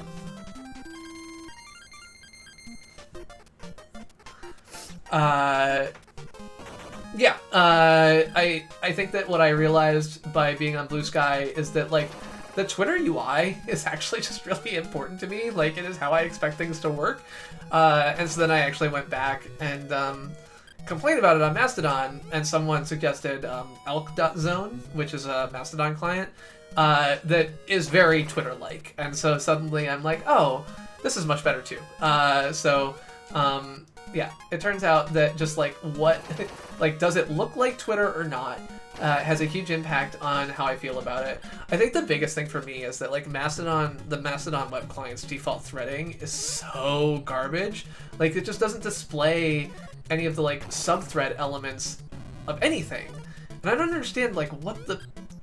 like it's just like one big kind of like undifferentiated mass. Actually, I was gonna be like, I don't understand why it is that way, and then I realized that of course I know why it is that way. It is because Mastodon's like web interface was built before Twitter had threads, and so like Mastodon's like aspect of like we're going to copy the Twitter UI from when we are building Mastodon. Like of course it wouldn't have a thread UI that like makes sense because like Twitter didn't have a thread UI at the time, so how could it make sense? It's dumb that is a really like, why do quote tweets not exist? Well, thankfully, like realistically, quote tweets did not exist when Mastodon started copying the Twitter UI. Like all these things are just more recent, or like, yeah, it's like threaded reply, like all these things are just like relatively recent in the Twitter space, and sure, they've existed for 6 years or whatever else like that, but it turns out that like Mastodon didn't, like Mastodon's defensive nature of like, well, if it's technically difficult or there's a technical limitation on it, then we shouldn't implement it because that means it's bad, is like really baked in. And this is like a really common, you know, like, well, yeah, it's not like this just because we are, you know, can't be bothered to like fix our technology. It's like this because it's the right way for it to be, is like a big open source maintainer problem in general. So like I am 100% unsurprised by it, but I am annoyed by it. Turns out that something being common doesn't equate to it being good. There's probably a ton of examples of that I can really point to, but not enough that I can think of at the moment. Yeah. Alright. I got this. Should I have done that differently? Yes. Do I care? Not really. Go. Alright, tournament resumes in 12 seconds. Let's see if we can get any good cards. Alright, I got 41 big blinds, average deck is 25, so I'm doing okay at the moment. We've got 10 minutes left. Elite registration. Another 3 levels. Oh, King 10 suit, King 10 offsuit. That's worth a raise. So we can raise that. But yeah, I was watching a poker tournament at one point, and there was a player who had gotten his entry fee. It's like a $10,000 tournament, and he had satellited in. And what that means is that he played an online tournament that gave him a free like buy-in to the tournament. So he paid like $90 for a tournament online, he won it, and then he got a $10,000 buy-in ticket, and he ended up actually final tabling, and I think he got like, in the end, like 200 grand or something like that, which is a pretty good return for $90. Like, turn your $90 into 200 grand? Sure, any day. All right, I'm very glad that I did not stay in here with King 10. I will say that it was not a completely crazy thing to think about. All of the, like, I did have 2 overs to 3 different pocket pairs, but yeah, but now I got ace jack. We're not going to 3-bet in the big blind. We're just going to call. Maybe. I think.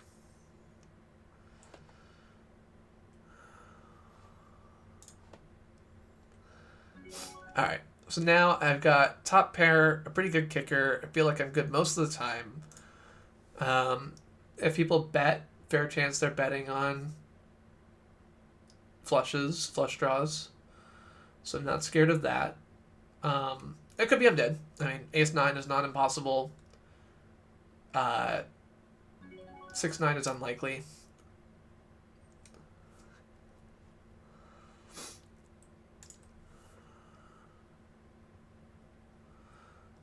Pocket 6s, pocket 9s, pocket aces.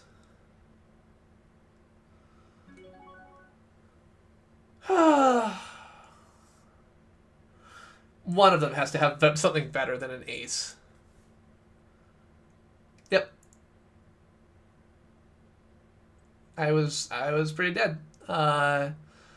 So my call there was reasonable. It was wrong, but it was reasonable. My fold there was correct. So good on me. Mostly just luck, but that's fine. Yeah, there's a fair amount of chips there. We lost 17,000. But considering what I had, I don't look back on any of that play as being a problem. I was smart and didn't respond to a raise by like jamming. You know, top pair with a good kicker is not best, right? And so it's funny. I was watching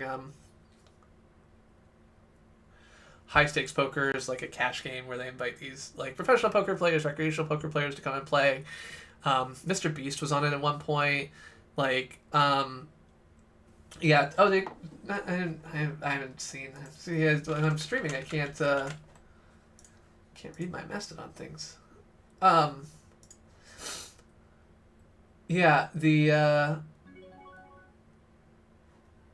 Kai was here, and I didn't see it. I could explain. If you'd said something in chat, I can explain all the things I'm doing in poker. I explain hands. I can explain many things. I got some good stuff on this. Oh man, see 3-5, 2-4-4. Like I'm almost golden there. An ace or a 6 roll off, and suddenly I got the world here.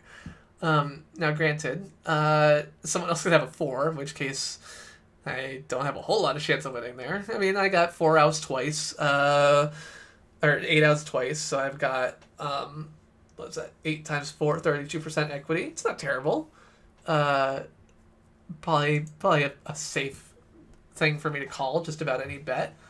But I still only win 30% of the time. Like, it's correct to bet, it's correct to call, and also I usually lose.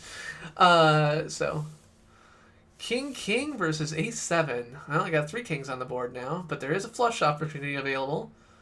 Nope. Sorry. You lose.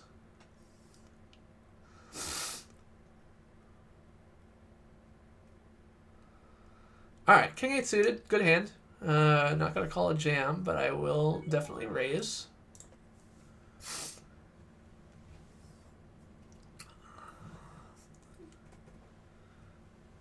Okay, the person who called me has bet... Oh, wow. Okay, so I have... Oh, okay. You just bet kings. You've only bet 1 hand so far out of your 11. I'm going to fold to you because you almost certainly have me way beat. But yeah, the person who called me, I've actually played with in a tournament for 290 hands. Not this tournament, but like overall tournaments I played with them. And they play 45% of hands. 45% of hands is more hands than you should be playing. But yeah, so elk.zone is my new client. I like it. It feels very Twitter-like. It's not quite as Twitter-like as I would like, but it's close enough for government work. Blue Sky, it doesn't have people on it. I mean, it has like famous people on it, and it has like a lot of like, oh wow, quads. Aces losing to quad kings. Ouch. That's a sad place to be. Oh, Queen 9 off. If I was another 3 positions in, I would play that, but this will probably just fold around to the big blind and I'll feel stupid, but okay, good. Somebody call. Oh, but you call every hand. You're playing 56% of hands. Oh, okay. You're playing 45. So 56% of hands has only played 9 hands at the same table as me, so I don't know what you like. That's too, like, great. You got an ace and a bunch of things, but yeah, so how would I feel? I've got Queen 9 with 10 ace king on the board. It means I got a gut shot jack. It's my only chance of success. And I would have lost, so good. Correct fold. And I think I was dominated and equity pre-flop there, so yeah. But yeah, just realizing that, like, kind of estimate which things they can have. You can kind of from there figure out, are you likely to be winning or not. If anyone has an ace, I'm fucked. Alright.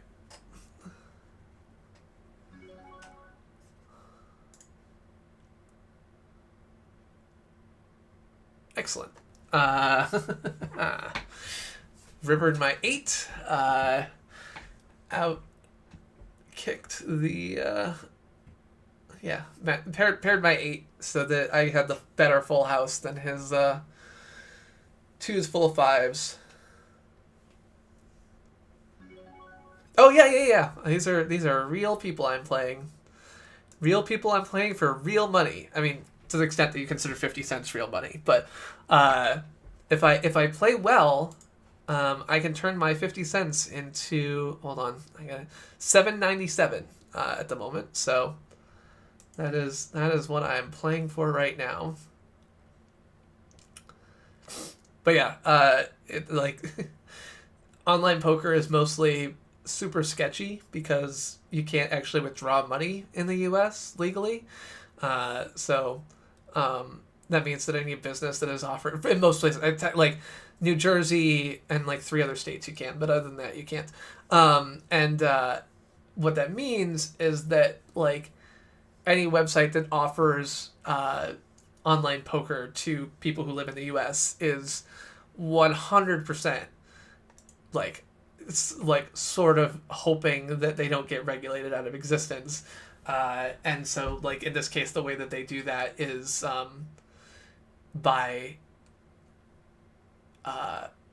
not paying you out in US dollars. They only pay you out in crypto, which is one of those things where like, aha, yes, of course.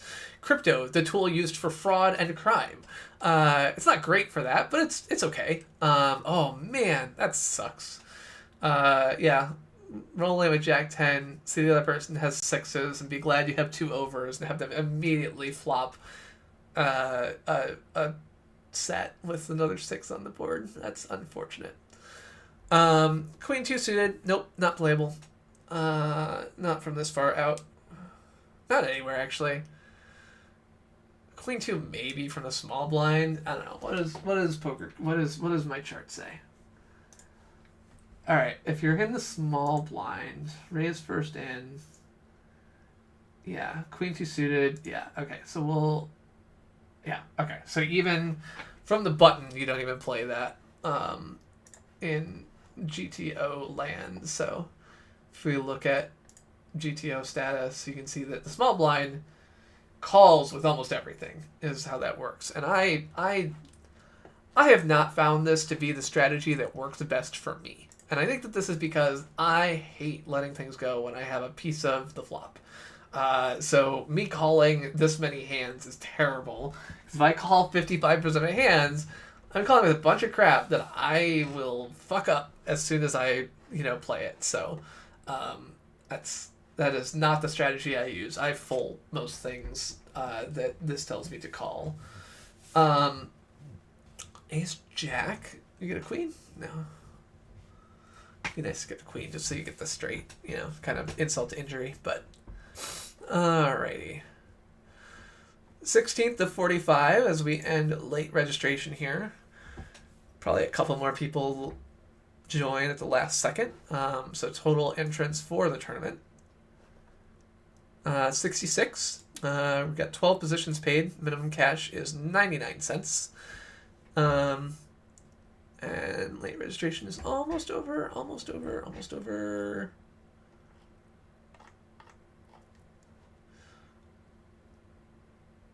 And done. Cool. So no one new can join the tournament. And so if we come here,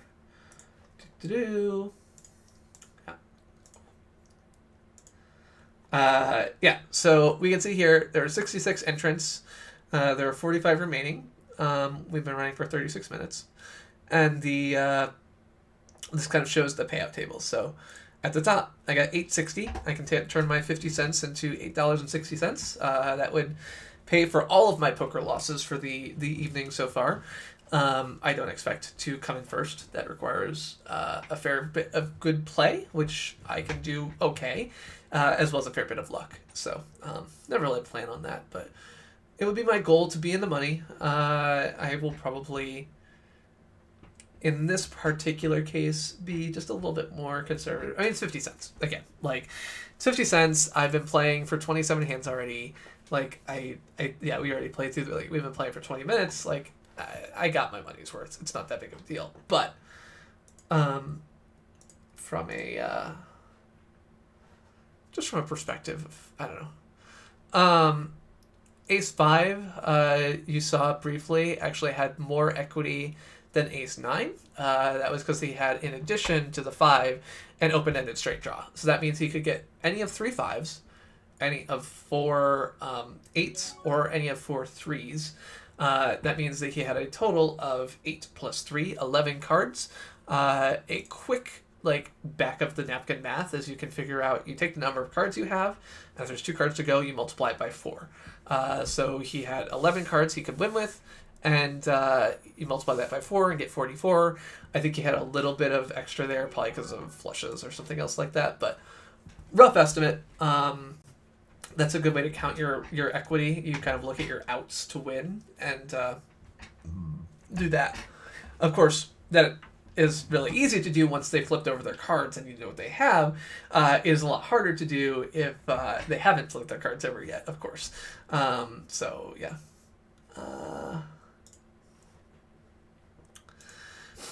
But yeah, I think one thing, Mark, you didn't get to see earlier is that, like, when I'm playing, I actually have a whole bunch of extra numbers on top of all this that tell me how many hands people are playing and other stuff like that.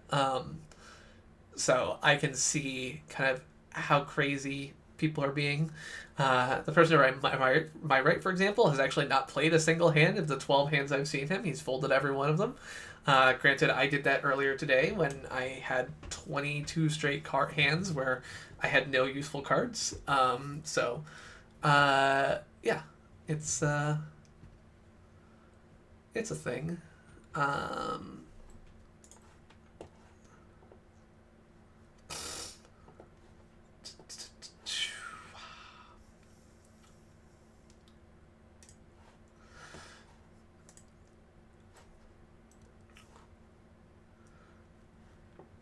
So the UI doesn't actually do it. So I run a additional piece of software called Poker Tracker or Hold'em Manager, are the 2 pieces of software that are, I think, both owned by the same company but former competitors, and they are additionally do that. So the client writes down all of your hand history, but then you have to like have software on top of it which does that and has a HUD and everything else like that. I would expect that most of the people at this table are doing that. It is sensible to do that, but certainly I expect that there are some people who don't. Jax is a pretty good card and pretty good set of cards. I don't really want to go all in against anyone who covers me with it. So I will definitely raise from this limper. And if they jam on me for 10 more, I'd probably call it.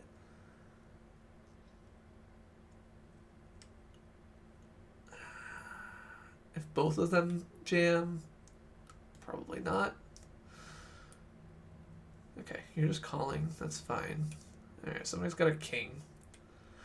So I should be cautious here, but I am last to act. Ugh.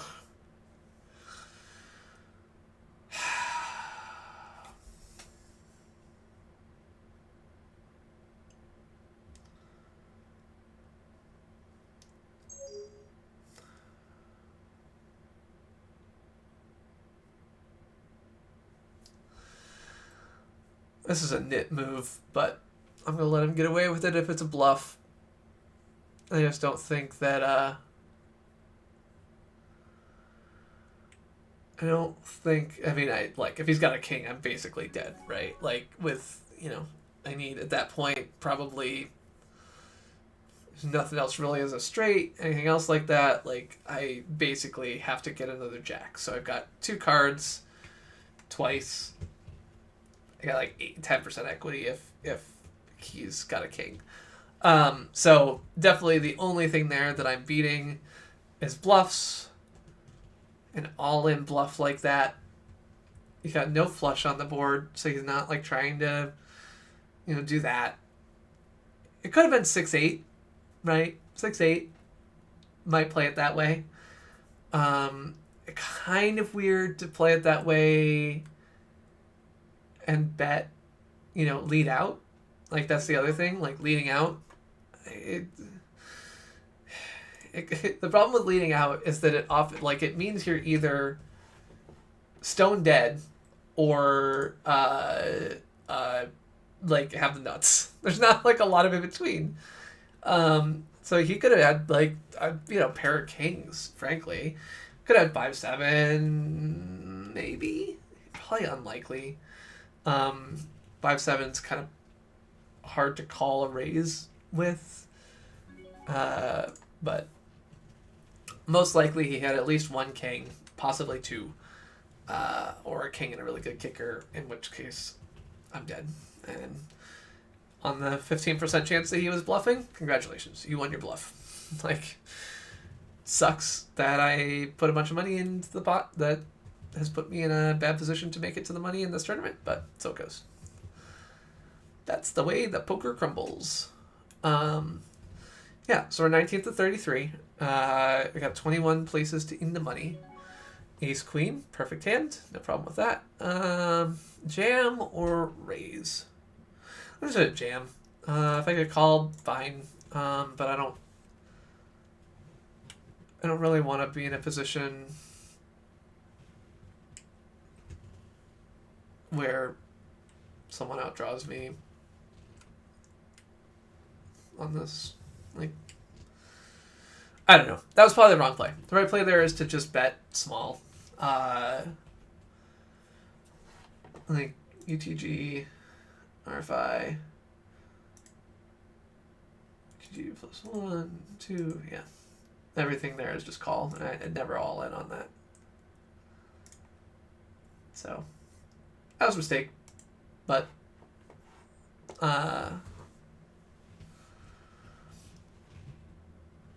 it's just, some of these things are like, okay, cool. We have the GTO strategy for when there's no, like, payout implications, or when playing post-flop is something you can kind of do. Playing post-flop when everyone's down to just, like, 10 blinds gets really weird, because people just do the weirdest shit, and it's really hard to kind of, like, predict it. Like, you can't, like, again, like this jam all in. Like, I don't really love, ace queen, I go in, a king's on the board, and someone jams all in. Like, do I call that? I mean, probably not. But then that means that anyone is able to just, as far as I'm concerned, like, play a king against me. Like, anytime there's a king on the board, they just jam, and they'll be able to take my chips every time. So I, can't win if you do, can't win if you don't. So yeah, like, earlier in the tournament, ace queen, easy to just say, like, no, I'm not gonna, I'll just raise small, I'll get some calls, it'll be great, I'll be super happy, and I'll call just about anything in a small raise, maybe not a jam. But at this point in the tournament, I don't trust my fellow players.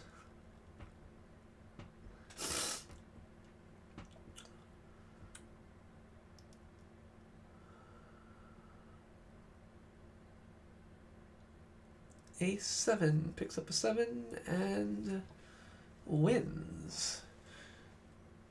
Jack King off again. Did not win. A major faux pas in social circles was that Jack King off is not accepted as a winning hand.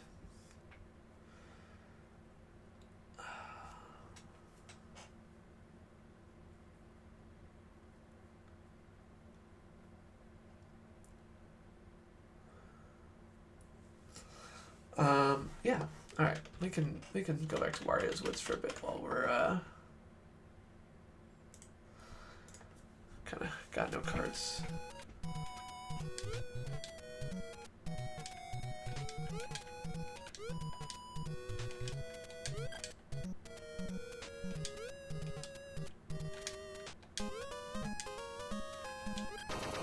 All right. Go there.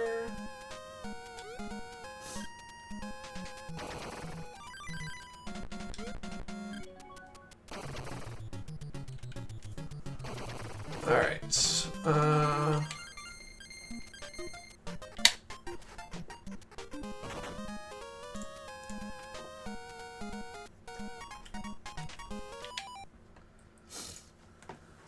Alright. Raised 9 king from early position. King 9, whatever. Yeah. So the nice thing about this one is that our big blind is sitting out, so I wasn't going to get called by him. Sadly, I did get jammed on, and I don't think I can call that.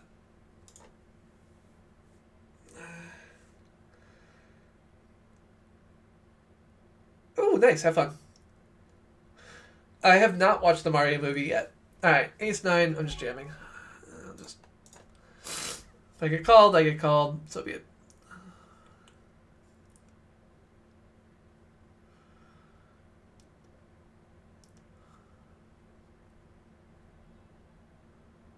Perfect. I get it through. Not a problem. Ace 9 is a bit low end of my range. Don't really want to call on that. Because you're not going to get a call by much worse. King 10, maybe. King Jack, King Queen. Both of which are, you know. So yeah, a few King X Broadway cards, especially suited, I guess you get called by, but like I did the other, like earlier, right? I called a jam with King Jack or King Queen suited, so that's a thing you can get, but you're really not loving it at that point because you're not, you know, your equity against hands like those isn't terrific either. If we look at ace 9 off versus King Queen suited, King Jack suited, Queen Jack suited. Do all of those and just calculate. Yeah, I mean, you're 54 versus 45% equity, you're basically flipping, so not great. And I don't think you get an ace 8 or ace 5 call there, so only better aces and only pretty good suited Broadways, probably.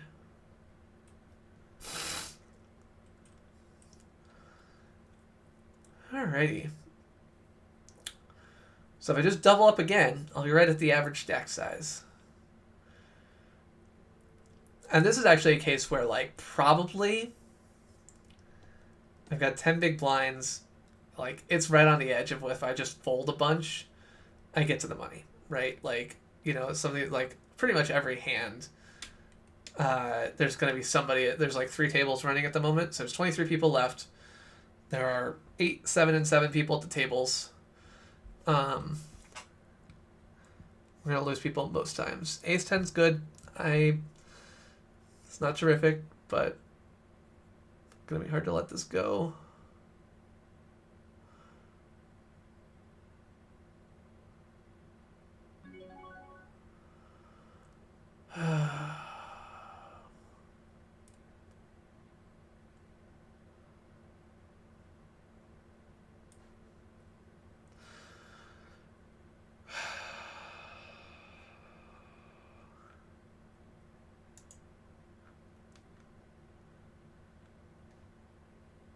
Yeah. Oh, wait. I did the right thing. Woo! Okay. Yeah, so I had ace 10. I would have gotten a 10, but the 9s flopped a set, so I would have lost. So that one is one where, like, I correctly called that most likely I've got pocket pairs beat, and I did, and it wouldn't have mattered. I did not win, so good to have in mind. Ace 5 versus King 6. King 6 is going to win. Correct call from his position. You got to do it, but I was interested that he snap called it. Like, usually I would think for a second first. Guy's like, no, that's fine. Jam on all you want. Ace 5. I love these hand. Love this hand. I'll play it all day. Yeah, so at this point, I'm just praying for all these people to call and bust each other out, right? Like, I very much would like that. Again, like, my winnings so far have just been keeping me playing poker, right? So, like, that's 100% of what I've had is just keeping... how did that... Oh, he got straight. Okay. So yeah, what I buy with my winnings is the ability to play more poker. I've gone up and down between $12 and $250. I'm currently at about 60, so it would be nice to win a decent pot or a decent prize pool in some of these. Some of that is I played like the other day. I played 3 $11 tournaments. So 8-7 suited from under the gun. Under a lot of circumstances, I would play this. This is not one of them.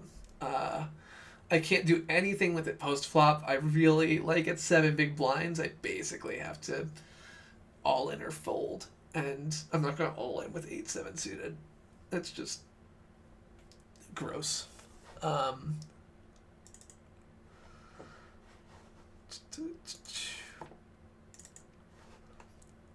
But yeah, if I suddenly got like actually good at poker, I would love to do many things, but I'm not, and I'm probably never gonna be. Like, I will probably never be good enough to reliably win online poker tournaments because I don't have the desire to spend the time memorizing, practicing, etc. to become really good.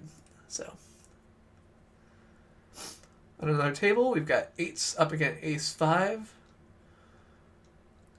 8-1 wins. Ace-5 busts out. One fewer player to get in the money. Ace-Jack. Oh, gosh. Do I just call?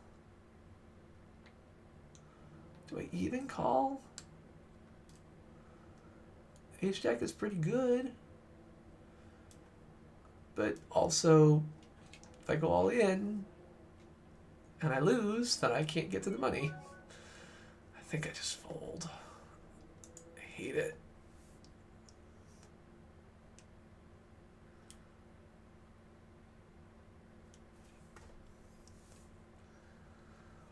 Well, it looks like I made the right choice.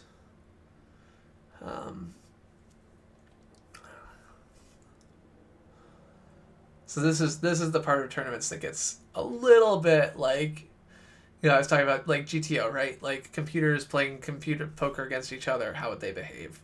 And all of that goes out the window when you're at this point of a tournament, because there's just a bunch of other considerations that basically boil down to how do you feel? How do other people?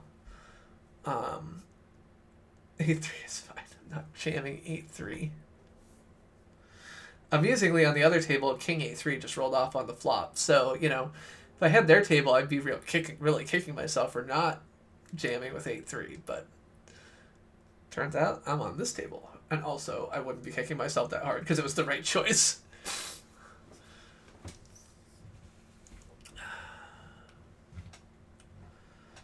Are you a believer? Or do you think he's bluffing?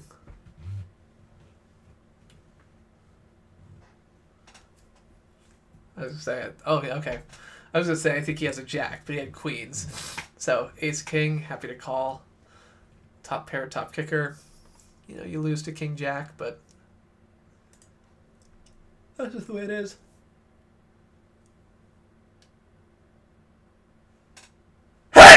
Excuse me. Excuse me. Oh, sorry.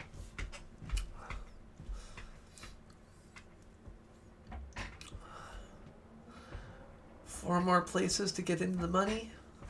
I think blinds are going to go up, so my blinds are going to drop down to even less after this. Going to go to about 4 big blinds. And this is the part of the tournament where I start like slow rolling my calls. Give him a king. Damn it. I wanted the person who had you covered to win. Didn't want the lower stacked person to win. Want you to bust people out. 8-3. Perfect. Yeah, 4.5 big blinds. So yeah, rather than just like check this fold button, like I can sit here and I can think real hard about this, because what's going on is that like on another table people are still playing, right? And so if I slow this down as the lowest chip stack, I give a chance for people on the other table to bust out. Is that going to work? Probably not. But you never know. Call it, call it, call it. Yep, it is 100% petty gamesmanship. Especially given I'm doing it over like 60 cents, right? But it is, there's actually a conversation about this in in the broader poker community. I think it's kind of accepted that this is in live tournaments, it is like reasonable to do that, especially ones that have a shot clock, right?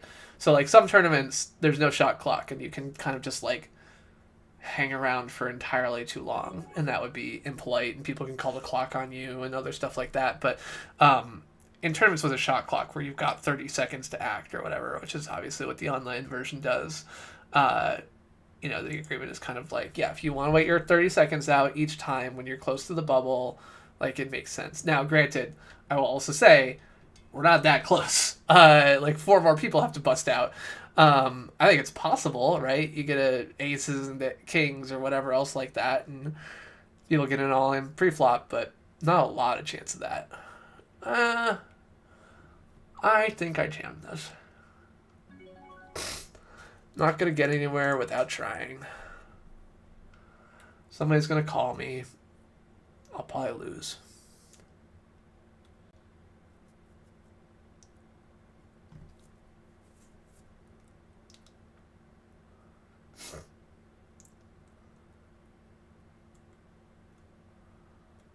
Nah, he's got an ace.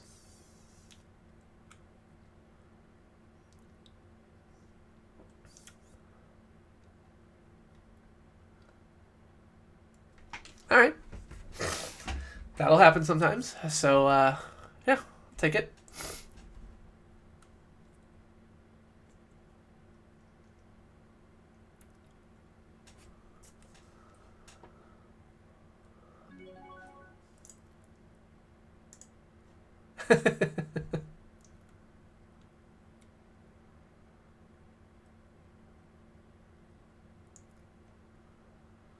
Called me last time with Ace Jack. If you have Ace Jack again, please call me.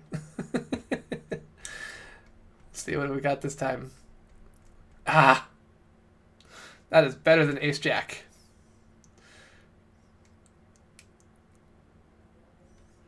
Got my queen. Wasn't good enough. Yeah, so it goes.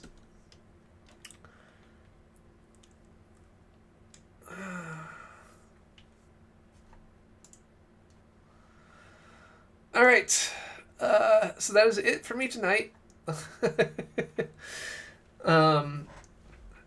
Yeah, after I got the ace queen, I was 13th. I could have maybe just kind of folded around for another 10 minutes and made it, but wasn't that important to me. Would have been nice, but would it, like, yeah. All right, well, now you know how I've been wasting too much of my time. I am a degenerate gambler at the 50-cent to $2 stakes. I am not back to streaming regularly yet. I have mostly found myself exhausted dealing with Jess's health issues from this summer until just recently had been just a nightmare. We think that we figured out what was causing them. She has pretty bad migraines. She had some meds that we think were kind of related. She's off the meds. She's actually doing Botox treatments for migraines now. So we're hopeful that that's going to help, get her in a better shape. If that's the case, maybe I have more energy.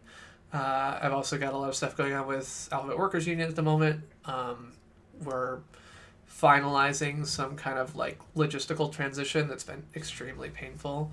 I've been called like there's not a lot of times when I've been basically called a racist in my life and felt like someone meant it. But that did happen here, and it sucks, and I'm sad about it. And so yeah, that is